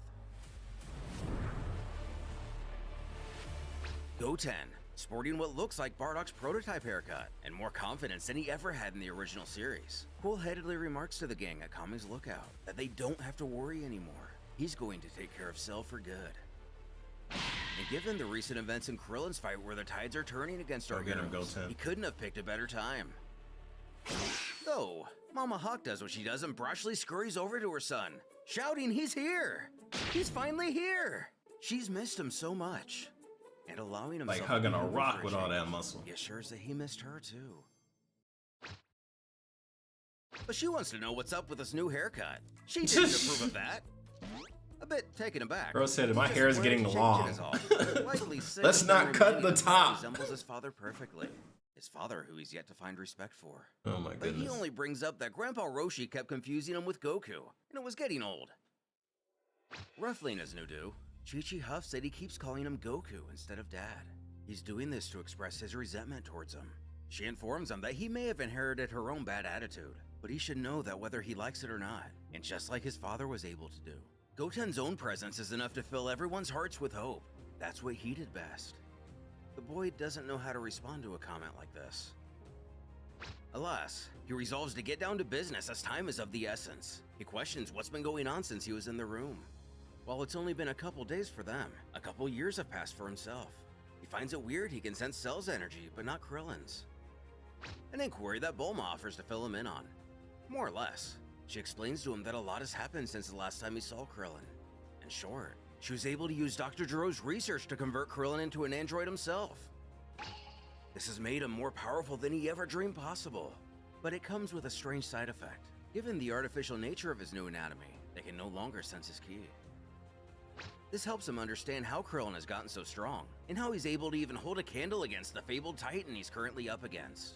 Bulma is really incredible. There isn't any technology she can't master. We should not be talking right now. We should be going to help. Dende stutters to the Saiyan that their hero on the ground needs his help right now. Right. He's in big trouble and doesn't know how much longer he can hold out. Snapping the warrior out of his inquisitive focus. He tells everyone to stay here and promises to see him all later. His mother pleads with him to come back safe and sound. After all, he's all she has left. He assures he will. This ends today. Because of this monster, he was born into a planet that has lived in fear his entire life. He will bring peace back to the Earth. Go get him, Watch him Goten. courageously blast off into the distance. Bulma has to compliment Chi-Chi that her son has really grown up quite well. And all things considered, this is probably the best they could have hoped for. But all his mother can think about is how this darn hyperbolic time chamber just took 2 years of her child's life away from her. Then again, he's able to stop Cell. Taking 2 3. years is better than all the years. Making his way down from the clouds. Korin bellows for him to wait up as he's passing by. Senzu. Though trying to remain as polite as possible, he apologizes that he can. He's in kind of a rush. But knowing how important this is, he quickly tosses him something, telling him to catch. It's Last the one? Senzu, the one that Yajirobe selfishly hides in case of emergency. But he's sure Goten will be able to make much more use out of it than him. Thanking him, he carefully grasps it in his left hand without any issue. Before gunning it to Cell's ki, he promises Master Korin he will rid the world from this monster for good. Growing serious at the tone of the harsh reality he's now faced with, everything he's worked for has culminated in this moment. He only hopes that Krillin can hold out a little bit longer.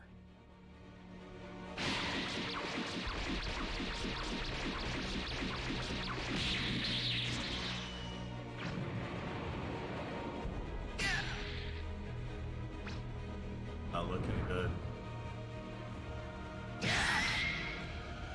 We're only just getting started, Krillin. Bro.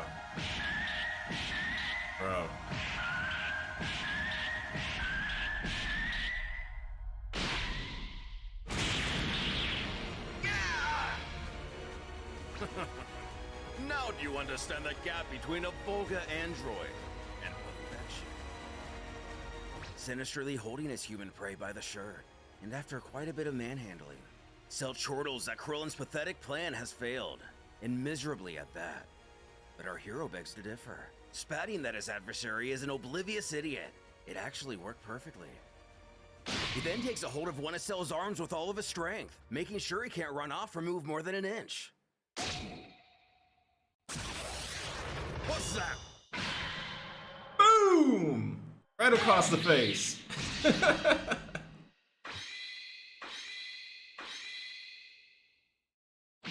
Having Cell take a seat. Goten arrives Having just in Cell time to give take a Krillin seat. a well-needed breather. As the pair happily greet each other, the latter smiles that he's really glad to see him. That was quite the entrance he mocked up there. He didn't even feel his ki until the very last moment. A second longer and he might have been a complete surprise. However, a question must be raised about the android's fight with Cell. Was Bulma truly able to emulate the essentially infinite energy factor that existed within 17 and 18? Or did she? And it still wasn't enough to hold off the Fiend. But showing rare shades of the Goten we know from the original story, or maybe a piece of Gotenks even. He chuckles that of course, the great hero always has to stick the landing. And judging by the state he's in, he thinks he arrived in the nick of time. If he had decided to drag his feet in getting out of the time chamber for another minute, he might have been in trouble. Krillin admits that he indeed has a few broken bones, but it's nothing to worry about. He still has a lot of fight left within himself. That reminds him. He actually almost forgot about something. Reaching into his armor, he grabs Korin's last Senzu bean. But he's That not ain't super looking- sure if it's going to work on his mentor. You know, now that he's a robot. And It all. ain't green either. Regardless, Kinda old. Cell picks himself up from the surprise. Gives you attack to half see the what's strength. going on. He was under the firm belief Krillin was the only fighter remaining to protect the Earth. That was the sick joke he had put in place after all. Oh, like He lays eyes Gohan, on huh? a boy who looks like Goku, dresses like Vegeta.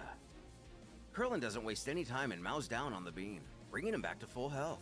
Okay, A cool. little aghast, Goten figures it seems like it worked at least, as the turtle student smiles that he's not actually a robot. He just has an energy catalyst inside of him. It's not like they put his brain in a metal body. He's still as human as he's ever been on a technical level. With the Cyborg. villain beginning to move, Goten laments that even with his master's new strength, it looks like Cell still has the upper hand. And that is the unfortunate truth. As an android, there still isn't much he can do versus the last time this guy vowed to destroy the planet. He had him on the ropes at his current power level. He even thought he beat him for a second, but his ability to regenerate is much more effective than he remembers. It seems to do a lot more than just putting his body back together. We finally get an idea of what's going on in Cell's head. Wondering who this new mysterious child is, we can fairly judge that based on his sheer strength and speed of that cheap shot, he cannot be an ordinary human. And even with all of Dro's knowledge instilled within him, he doesn't have any data on him. Though his key is strangely familiar. Krillin appears to know him well and he wears the same outfit as Vegeta and Trunks did. At a loss at who he could be, he figures it doesn't matter at the end of the day. He's simply another bug to squash, another toy for his amusement before he does away with the Earth and the Dragon Balls once and for all. The Fiend scoffs at the pair mockingly, begging the question, so this was Krillin's plan all along? To wait for his little friend to show up and face him? This is ridiculous. He's not Goku. Then again, It's gonna be a wouldn't be the 2v1. first time he foolishly put his life in the hands of a child. Oh my Nothing goodness. he does should surprise him anymore. However, he thought he might have learned after watching all of his friends die. Apparently, the death of his peers, no matter the age, means nothing to him.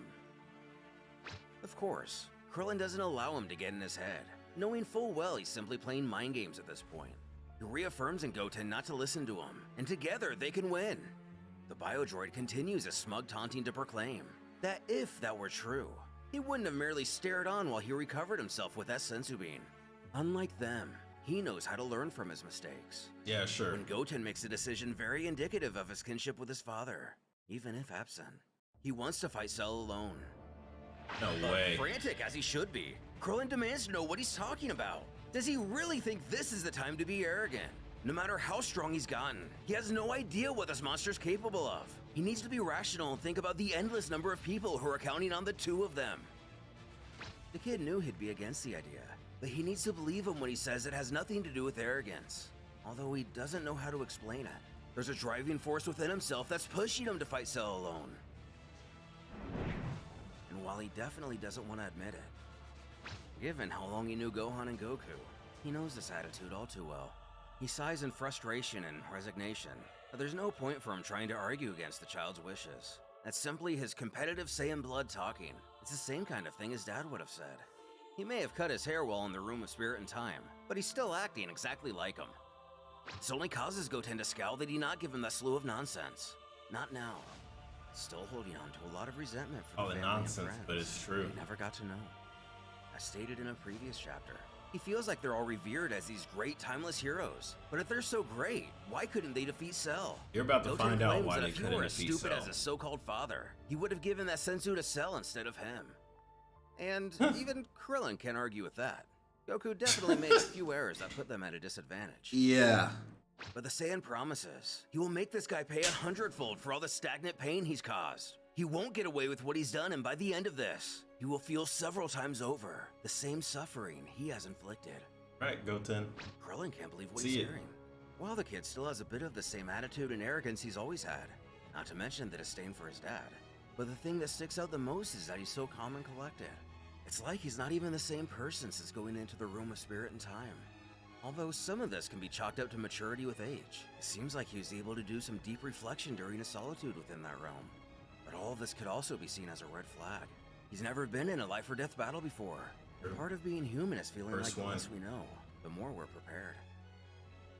As he makes his approach to the challenge ahead, with as much conviction as anyone who came before him, Cell giggles aloud at how funny this is. So what is he? Krillin's student or something? His forgotten son? Judging by the hair, he Bro. must at least be adopted. Bro. Further stating that he can tell Krillin taught him personally based on his underhanded, sneaky attacks. Without those, what makes him think he can go up against the likes of himself? Did his loser master even inform him just who Cell is? Just who it is that he's defying? Do you know who I He's am? the perfect being, destroyer of galaxies. And who is this brat that stands before him? A Just a kid. punk kid. In a calm, ominous, almost gravelly I am the night voice, Goten sears that he is vengeance. And Cell made a grave mistake in coming back here. He could have just flown off and disappeared into the void of nothing that is space. But now, he won't let him get out of here alive. He's going to take care of him and put an end to his reign of terror. Annoyed by Goten's confident fortitude, Cell growls to know just who this boy thinks he is. He has it in good faith that he will probably start to offer real answers to his questions when he begins ripping off his limbs one by one. Retaining his composure, the child simply lets the villain rattle on while he listens in silence. Once he's sure he's done, and after peacocking his aura a bit in order to show off what his power beholds, Goten dismisses Cell's words and tells him not to worry. He will understand soon enough who he is, but he's only going to realize he is What's him, exactly bro? who he told him he was. As the final showdown for Earth begins, will Goten's training be enough to overcome the force that Cell has become? Will his hubris, the same shown by his older brother, be the undoing of everyone he's come to care about? Or will Krillin put his foot down and do everything he can to win? Help him. Be continued. Right now, as we're gonna see it. The end has come. Last time on New Hope, Goten finally emerged from the Room of Spirit and Time, and without figuring This is part 4 of Dragon Ball New Hope Full Color Edition. Support the author and catch up fully using the links below. it's time to do this, Goten is ready to get serious. Alright. No need to jump straight into Super Saiyan. It's fine. Jesus. At 1,000 gravity. Okay, no, That's go getting straight let into Super loose in his Saiyan. Super Okay. Saiyan form, a state that Krillin would only very seldomly let him train in. Not only does this reveal unprecedented power ever before seen in the boy, it also changes his hair and frames his face to radiate a very particular look. Looks familiar, doesn't it? Cell realizes the impossibility of the situation. This kid, he looks exactly like him. Krillin can't believe he's been able to take himself this far. Even if he had 2 years in the time chamber, he was all alone and he's only a child. He might be Goku's kid, but this is crazy. He's on par with... No, he's even stronger than Cell. Ha! As the two face off, our Saiyan hero feels pretty good about himself. As Cell takes in these developments, as everything this kid claimed before is made all too apparent. Those weren't empty threats he was just spewing at him moments ago, getting flashbacks to not only Goku, but young Gohan. The villain realizes that this child too is really powerful. At this rate, and if this isn't even the max of what he's fully capable of, if Krillin were to jump in, this fight could become very problematic. Our villain returns to his cold, calculated nature. He lets it be known that he didn't know that after Gohan, their dear departed Goku went on and produced another begotten offspring. Whether dead or among the living, he still finds ways to get on his every last nerve. Nonetheless, it's quite the unexpected gift. A gift from destiny. It'll be a great pleasure to eradicate the last of the Sun bloodline. He mockingly quips that it saddens him to know that he's grown up without his father or brother, even if they were hopeless fools, deluded by the idea of standing a chance before him. But Goten needs not worry about any of that. He'll be meeting them soon in Otherworld. But before, he's going to make him feel pure terror itself.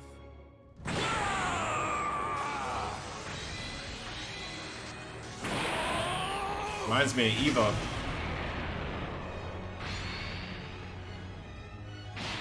Proving to still be hiding a significant Super chunk Cell of his true power. 2? According to the notes of this chapter, Cell has increased his strength around another 50% when compared to when he was fighting Krillin. Could Goten really be enough to actually stand up against someone like this? A preview to our answer isn't long to reveal itself. The boy himself appears completely shook at this recent surge, mirroring the idea that he jumped into a battle this serious far before he is mature enough to do so. The biological android cackles out as confidently as he ever has before. While it was cute that the two of them thought they actually stood a chance against perfection personified, it was all a pipe dream. Or actually, a fever dream is more like it, and judging by the look on the child's face, he feels the same. Cursing himself, Krillin had a feeling this entire time that he wasn't going all out, but he wasn't expecting such an intense increase. It looks like his own fight against the Fiend may have been more of a lost cause than he even realized. This is really bad. If anything, they're going to have to team up after all, and even get a little creative if they want to have a shot here. As Goten tries to continue to process everything that's going on, he doesn't appear certain about his strength at all anymore.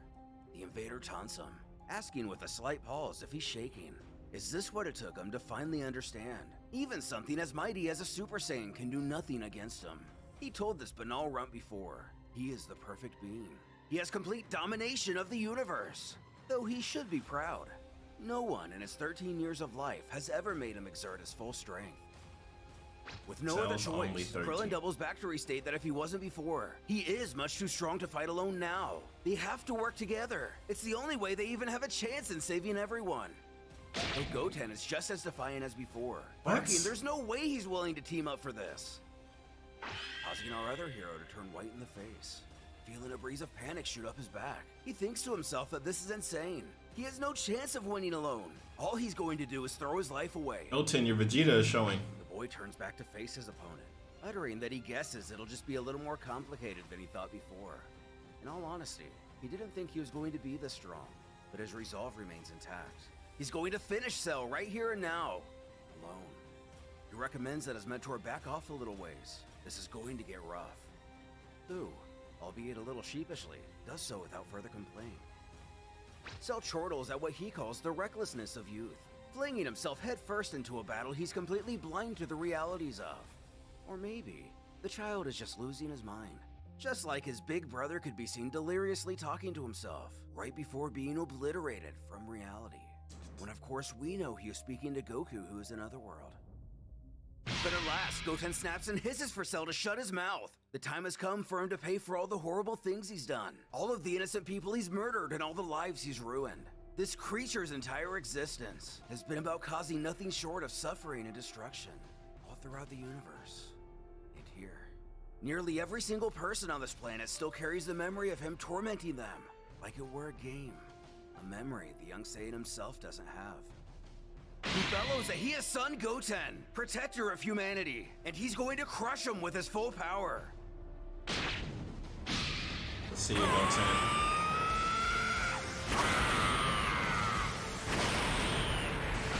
What's this?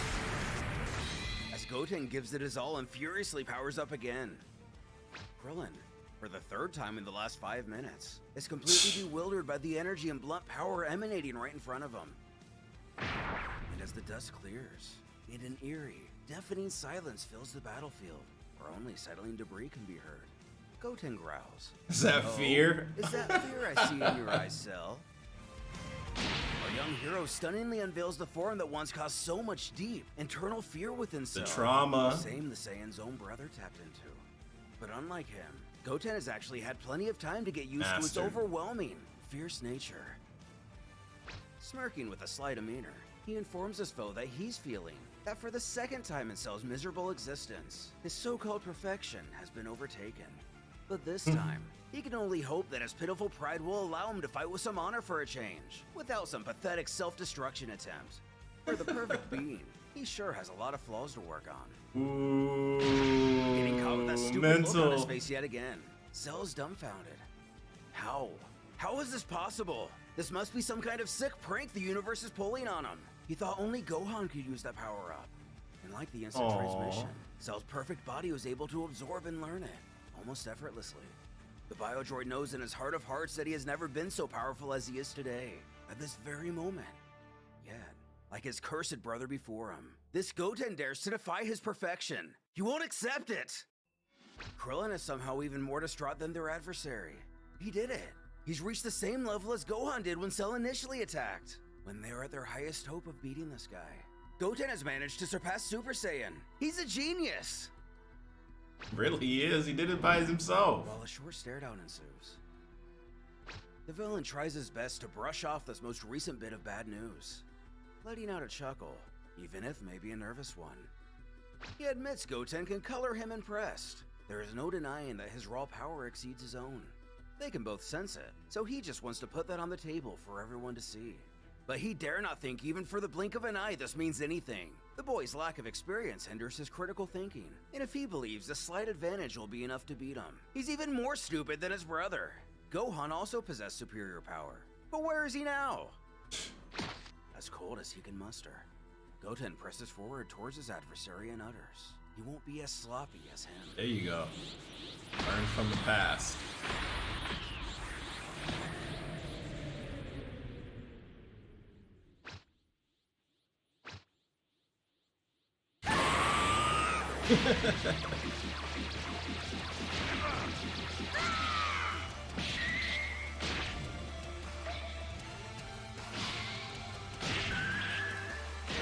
Good block.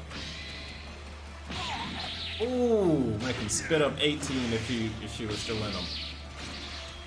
Bro, hit him with the Rock Lee, primary Lotus. Psych. Good work.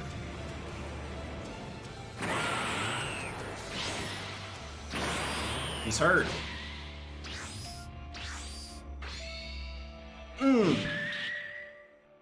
Oh, a knee? Oh, crap. He needs to come up with better names. You'll blow up the earth. Oops. But one more for the road. The firing off as impressive of a key barrage as anyone. Perhaps the most impressive there has ever been given the history of its ineffectiveness. Krillin worriedly scolds Goten that he has to destroy Cell, not the planet. That's the thing they're trying to protect. Who actually agrees. He did get a little carried away.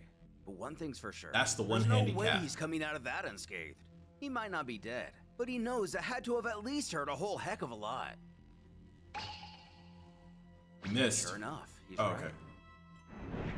Cell not only appears to be bruised and battle-worn, but also very nettled at what's happening. Getting this view firsthand, Goten can't help but smile at his work, remarking he knew it, before taunting the villain by asking what's wrong. Is he suddenly feeling under the weather? Perhaps he has a stomach ache and they need to reschedule this. Goten. It becomes You little- clear that the Fiend is more than just a little nettled. He's furious. He screams that this runt's going to pay for this. He's dead! Raising his hand. Death Beam Goten Barrage. should know this attack better than anyone, save maybe Vegeta. He shouts for Goten to look out. That's Maybe one of Vegeta. Frieza's techniques.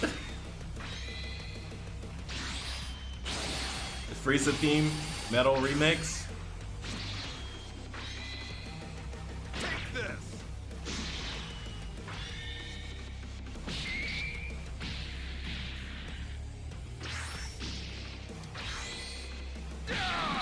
Eesh. That'll teach him. All your 13 years and you're throwing rocks and using old techniques.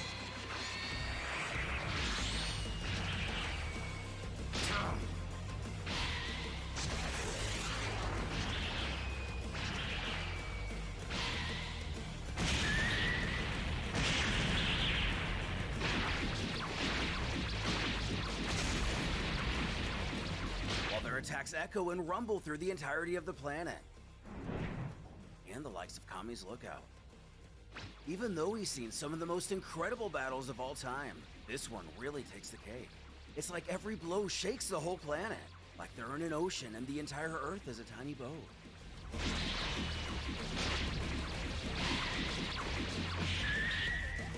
Good work, Goten. Get off me.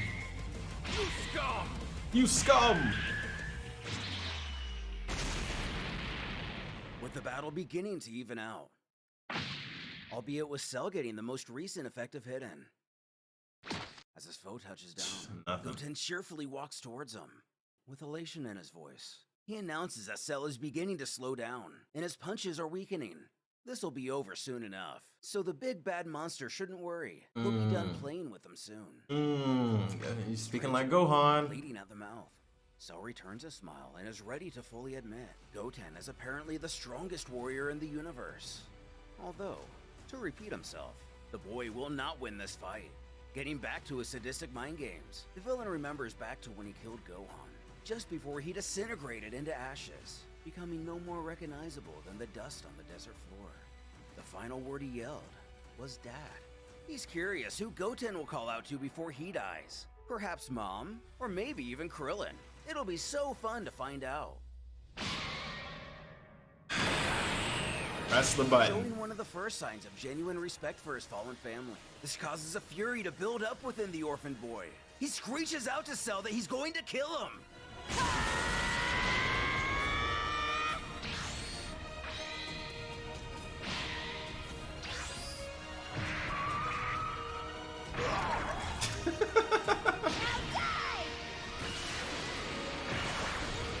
Nice.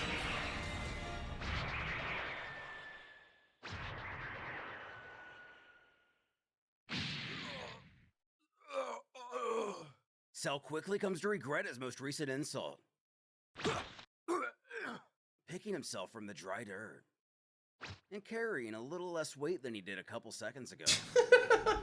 I know, The bro. bio-android uncontrollably trembles, trying to set himself back right. Unlucky for us, we already know it takes more than a hole in the chest to put him down for long. Uses a lot of energy to regenerate. Regenerating his torso, and maybe a couple organs, the monster plops onto the ground, doing what he can to catch his breath. Goten snarls that he himself may have lost a lot of energy, but it's nothing compared to him. He might have been able to heal that wound of his, but he can't even stand up anymore. Prompting Krillin to urge him to end it now. Stop. They can't allow him to regenerate Stop. to full power like when he himself fought him. If they do, it'll basically be throwing him a senzu bean. Taking heed of Krillin's words, the Saiyan reaches out and extends one arm in front of himself. He announces to his foe that this was fun and all, but it's time for goodbyes. Now Goten. he's too tired to use his full power. Regular Super Saiyan should do just fine. For It better, because if it don't, Still hunched over, Cell offers a rare compliment. He tells his opponent that his master may have not been the best in combat, but he is a fine tactician. And he's right. Now is the perfect time to deliver the final blow and kill him. It is true that his last generation weakened him considerably. Although, he wishes only to be allowed to rectify one thing. He still has enough energy to regenerate one last time to full power.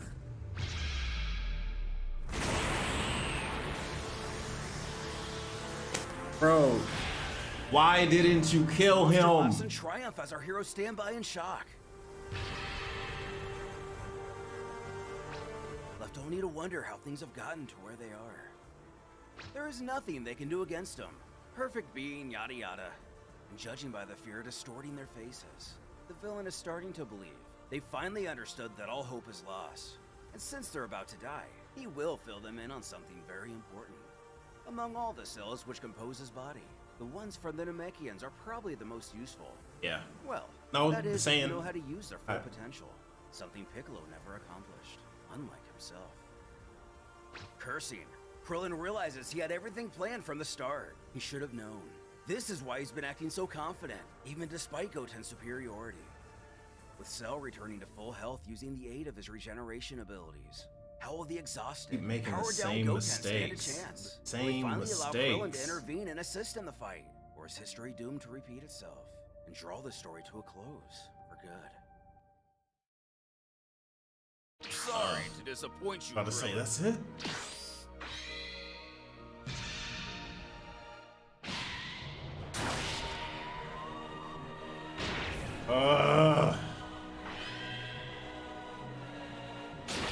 Driving his hand through Goten's chest, the fiend chuckles that it's too bad the boy gave his only senzu bean to Krillin.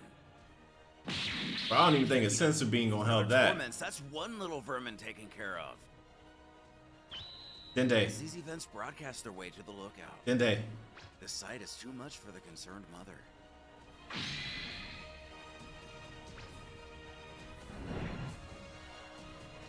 Krillin rushes over to his ally, shouting for him to hang on. When Dende telepathically contacts him, he's heading their way to heal Goten. Furthermore, Bulma is about to summon Shenron like he asked. With the wheels turning, albeit on a pretty rough trail, the cyborg thanks him. You're gonna ask, what are you gonna wish for? Gazing down at his student, Wish to heal he Goten. urges the Guardian Just to fly faster. wish to heal Goten is Goten. in really bad shape. Wish to heal Goten. Why did you leave? He'll distract Cell. His first priority is to heal Goten. Krillin pleads with the boy to hang on a little longer. Dende will be here soon. He begs for his forgiveness. He put his life on the line to protect the Earth. So now it's time for himself to do the same. Bro said, hold on, bro. Spinal cord is Cell destroyed. radiates with power as he chortles. Krillin is the only one to blame for this. All those years he's fed this child delusions. Convinced him he could do the impossible. Cell himself would be ashamed if he were in the cyborg's place. What a pathetic master.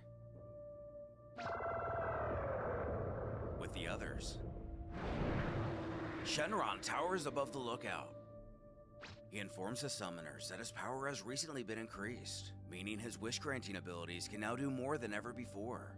Though in return, he can now only grant one wish once again. Bulma can only hope Krillin knows what he's doing. But here it goes, as she begins to state her wish. The hill Cutting Goten. away to Cell. Don't wish to bring back Darkening so Goku. suddenly appears to startle him. That's when he remembers. On one of those planets, someone told him that the legends say that when one of the dragons is summoned, a dark night engulfs the entire world. He screams at Krillin, demanding to know what he's done. The Earth's dragon was just summoned, wasn't it? What did this pathetic insect do? Who calmly confirms that his foe Look, is man, Goten. you've been cheating the whole fight. Without revealing exactly what they wish for, our hero's only goal is to just hold on until Dende arrives. Make Dende immortal. Krillin rips off the top of his gi to showcase an X-shaped scar. Whatever it is, he thinks to himself that it should be right here. The bomb. The limiter. Gruesomely digging into his chest, he retrieves a device of some kind, seeming to be part of his android anatomy. Whatever it is, Cell recognizes it right away. He asks if that's a... And it is. It is indeed Krillin's power core. From now on, he'll be fighting as a human. It's the least he can do for himself to honor his last battle. Though shocked, Bro's about to start laughing. the villain takes in the situation. So Krillin has decided to just deprive himself from using his android abilities. He really is pitiful. As his energy begins to rise, he explains that since Cell has never been human, he doesn't expect him to understand what he's saying. Despite the amazing perks this core brought him, this hunk of metal was also preventing him from being in perfect sync with his body like before. So now he can do Kaioken times Which 100. also kept him from using a few certain techniques. Techniques which will allow him to kill Cell once and for all. What? Kaioken times 1,000.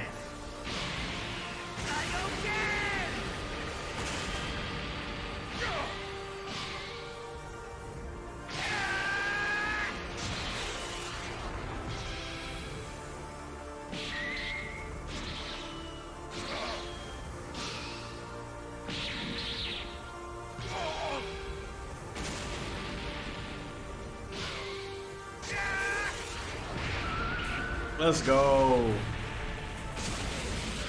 Bro broke his horn off his head.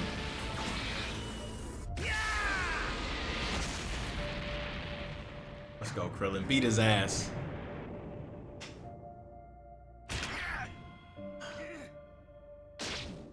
Fine. It's not fine, but Watching on. The others shout how incredible Krillin is. He's going to win. He's got Cell on the ropes. But Roshi isn't convinced. Sure, he's got the advantage for the moment. But what does he mean by that? He tells how Krillin is already feeling the drawbacks of the Kaioken. His body hasn't been trained to withstand so much power. He's putting his life on the line to save Earth. The real question is, how long can he keep this up before his body breaks? I know you should have been out of there.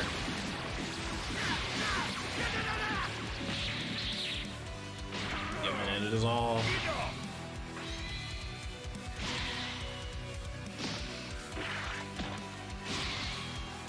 Go back in, flying knee. Ooh!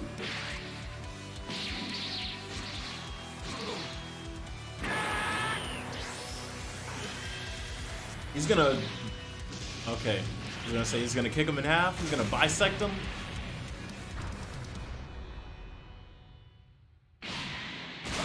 Dare you stop!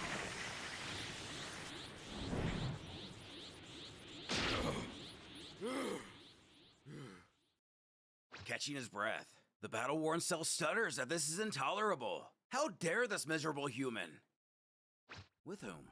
Krillin can barely stand due to the strain put on his body. He knows he needs to get this over with, fast, causing the villain to smirk. He informs that this is merely a minor setback. Placing his fingers to his forehead, he claims he'll be back soon enough. But nothing happens.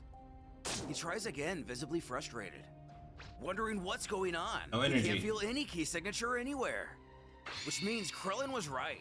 He smirks that he was sure that if the situation turned against Cell again, he would attempt to flee like the coward he is. Oh wait, So turn our everyone hero to an makes sure android? to use the Dragon Balls to wish for all life force in the universe to be concealed for a few hours.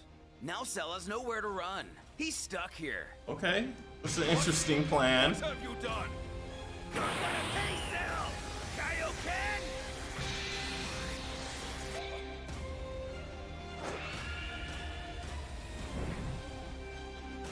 You're going to have to make a choice, Krillin!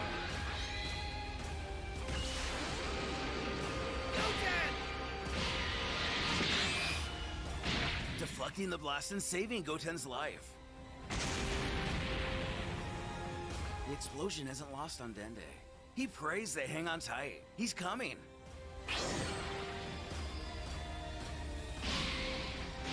Leaping back into the sky, Cell yells that it's time to put an end to this nonsense. Still trying to hold himself together, Krillin mutters that he won't let him, getting ready to power up another Kaioken. But his body is at its limit. While he struggles to get back on his feet, he knows all he needs to do is stand up one last time. With King Kai, some of the familiar gang washes in on the battle. Yamcha fears that Krillin can't fight anymore. This is the end. It's crazy how that future piece of Trunks trash and Cell always finds a way to escape. other Trunks. Tien points out that Dende is still several minutes out from helping, and that's only if he gets the chance to help at all. As Kid Trunks rushes over to catch up on the action himself, his future iteration begs Kaiosama to let him go to the battle. Cell is weak and he won't have any problem finishing him. He can't just sit around while the Earth is about to be destroyed.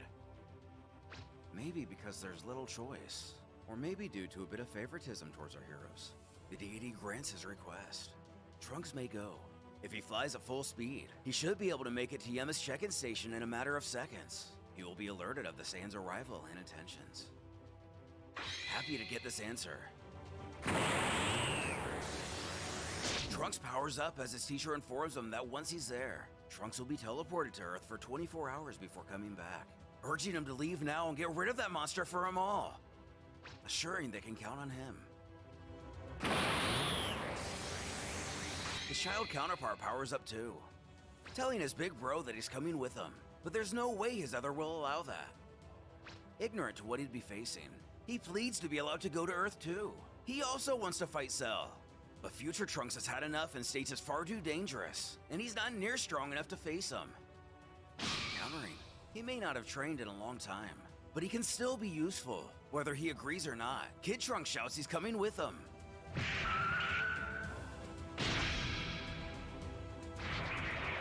The time traveler cuts their conversation Hit him with a short and Vegeta, busts bro. at full speed. Hit him with a Vegeta. Watch him move. Tien can't help but point out that Saiyans never were good with What? pedagogy? What is that? Pedagogy? Which, according to Google, is the method and practice of teaching, especially as an academic subject or theoretical concept. Anyway, Thanks for teaching Yamcha me just that. hopes he makes it to Earth in time. Though something appears to catch the attention of King Kai, currently the only one able to still see the fight. Meanwhile, Trunks shows nothing short of determination and fury in his eyes. He barks Cell to just wait. He'll take care of him. Payback. Jumping back to the battle, Krillin is still unable to find his legs. At the same time, Cell screeches at the reality he's faced today. He, the perfect being, humiliated by the pathetic Krillin. It's unforgivable. Does he really think that he's stranded here on Earth? He seems to be forgetting that he can survive in space. He'll just blow up this planet for good. Trying everything he can to just move, Krillin knows he has to do something to stop this monster. He can't afford to be weak. Not now. Not again. Screaming at himself to get up. As Goten begins to cough, weakly stuttering for his teacher's attention. He wearily tells him that he's cold, What's happening? Krillin curses himself. He feels like such an idiot that he's lost himself in anger and despair. So much so, he had lost the very reason why he's fighting. He thanks Goten. He has made him realize that. Although it feels otherwise. He is not fighting for vengeance, but to give humanity a brighter future. Wu only continues to shudder as he speaks. He apologizes that he wasn't up to the task.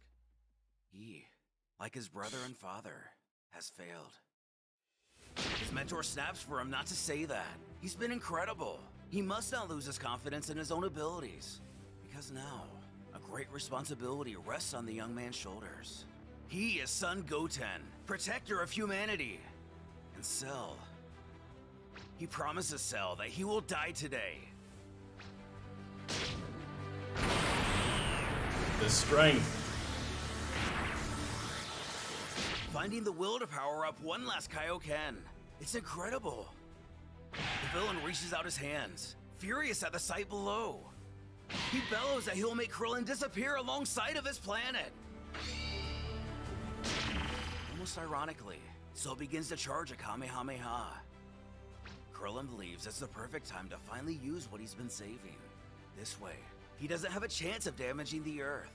Of all of the Dragon Warriors, The Forbidden he has to thank Scrolls. Chaozu for this moment. Ah. He's a friend. He thanks him for granting him the opportunity to study the Forbidden Scrolls.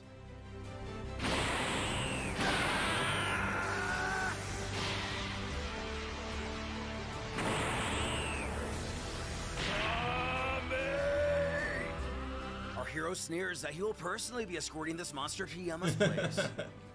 But his student has no idea what's going on. He beckons his teacher what he plans on doing. Turning, he pridefully explains to the child that he has no idea how proud of him he is. It's been an honor to have him as a student. Krillin will soon join his friends, knowing the Earth is safe with him to protect it.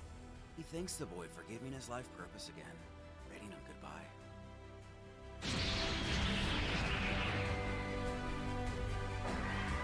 Self-destruct? Reflecting on the events of the last couple decades, Roshi proclaims that the greatest warrior this planet has ever had is none other than Krillin.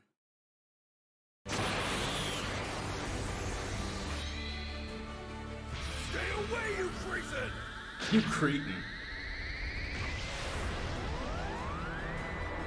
Your time has come, Cell! I will disintegrate you to your very last atom!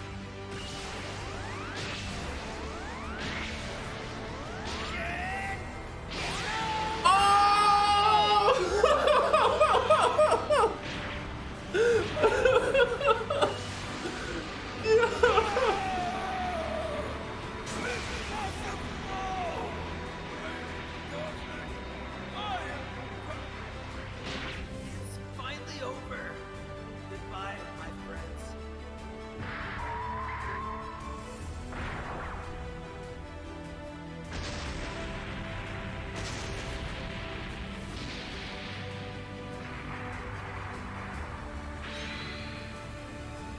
Once the planet stops I can't even believe it.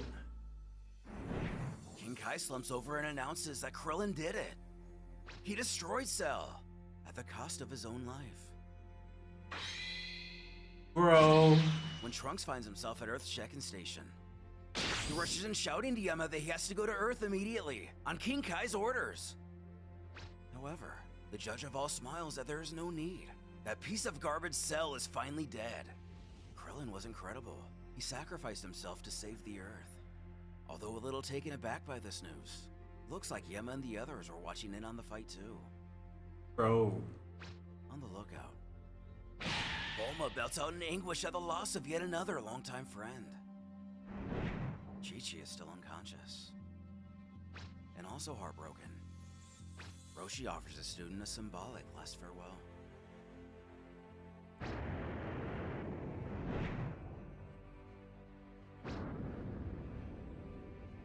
Better late than never. The Guardian of Earth dashes towards Goten, promising him it'll be okay.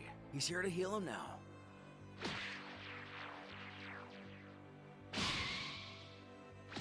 And luckily, he jolts awake. who immediately absorbs the impact of what had just happened. Krillin is dead. With few words of comfort, Dende only offers his condolences. Krillin's plan worked perfectly though. He planned it down to how he wanted to go out. He was determined. He gave his life to save Earth. He died a hero. Silent. The boy mentions he would like to be alone for a moment. We'll meet him back at the lookout a little later. Dude, this is so good. Dende implores him to take all the time he needs. Bro. He'll inform his mom that he's fine. With Dende flying off,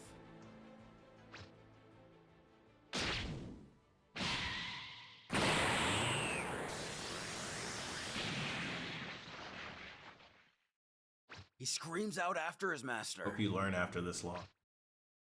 Take Blaming the fight himself, serious. He cries that everything is his own fault. A short amount of time passes. Goten greets his friends and family. They're still proud of you. While the Earth will certainly feel the loss of the most unexpected hero it's ever had, this day wasn't for nothing. Krillin may be gone, but behind, he has left another that will stop at nothing to honor him and pick up where he left off. Classic. In other words, the Earth's savior has a lot of catching up to do. Trunks can't believe he beat Cell by stacking the Kikoho on top of the Kaioken. He's Smart. reached an incredible level. He thanks his friend, but as Trunks can see, there was no way he himself could actually survive a combo like that. But he's glad to know that Cell is finally in hell where he belongs. Krillin then asks if Goten and Gohan are also at King Kai's. Though unfortunately, he won't get to see them. 5 years ago, after the Otherworld tournament, there were rumors of powerful beings living in a world stuck between heaven and hell. And, well, he knows Goku and his dad. Piccolo and Gohan also went. There hasn't been any news of them since they left. For some reason, likely simple confidence in his friends, Krillin only laughs that it sounds like they haven't changed a bit, questioning who won that tournament he mentioned. And after beating Goku, Gohan won in the final against Trunks' dad, which annoyed him a lot. But that's Vegeta for you. For Trunks himself, after all these years of training, surely he must be crazy strong as well. Which is true. He's gotten a lot stronger with time. But since Vegeta left, he's been slacking off on his training. However, seeing Cell again woke up his Saiyan instincts, so he picked himself back up. He's also glad to know the Earth is finally at peace. Speaking of which, Krillin has to apologize for Trunks' own timeline. Surely it's still plunged into chaos. And not a day goes by without thinking about it for the time traveler. Krillin should know though, his mom's goal when creating the time machine wasn't to save their own timeline, but Goku's timeline of the past. She considered her timeline lost. So today, her mission was successful. Trunks can't even imagine all the horrible things happening in his future. But one thing's for sure, his mother is a fighter, and he knows she's doing fine. As the conversation tapers off, Krillin begins to descend to greet some old friends and his new home. Meanwhile, in the future timeline, Goten fights Bojack. Nearly 20 years after the initial android invasion. Somewhere in space. Wish for In new a now. ship marked Hope, a voice narrates to herself that it's been 10 years. 10 years since that monster appeared there. She'll never forget the time she saw it on her surveillance drone's video feeds. A hideous giant insect sucking the life form out of humans with its tail. He said his name was Cell. Dr. Giro's ultimate creation, created to achieve perfection by absorbing 17 and 18. That piece of crap Giro had no limit. Cell's only goal was to hunt down survivors. The monster probably wasn't strong enough for 17 and 18. Unlike them, Cell could sense human ki. It became impossible to escape him. Half of the Earthlings were wiped out within a couple months. That's why she herself decided to flee the planet in search of. Before she cuts herself off, deprecating that she's become crazy talking to herself out here in space. It all got so much worse since he left 14 years ago. With her hands on her face, she mumbles that she misses her son so much. When the lights on her console begin to beep and light up, thinking there could be no way. A robotic voice chimes out. Data scan completed. Main objective match. 99%. Future Bulma has finally found new Namek. I don't know what the plan is, but that was amazing. That was a great ending. I don't know what Bulma's gonna. That was great. I like. Oh my goodness, that was absolutely amazing. Honestly, that's probably one of the like best fan made comics that I've ever seen. And then Mondo's narration, astounding, amazing. And it's nice, short, 4 chapters. Unless they're gonna add more, I don't know. But that was absolutely awesome. I'm so excited to watch more of these these more Dragon Ball what ifs, man. That was really fun. That was really awesome. Wow, that was great. Anyways, hope you guys have a good day. Comment, subscribe. See you guys next time. Peace.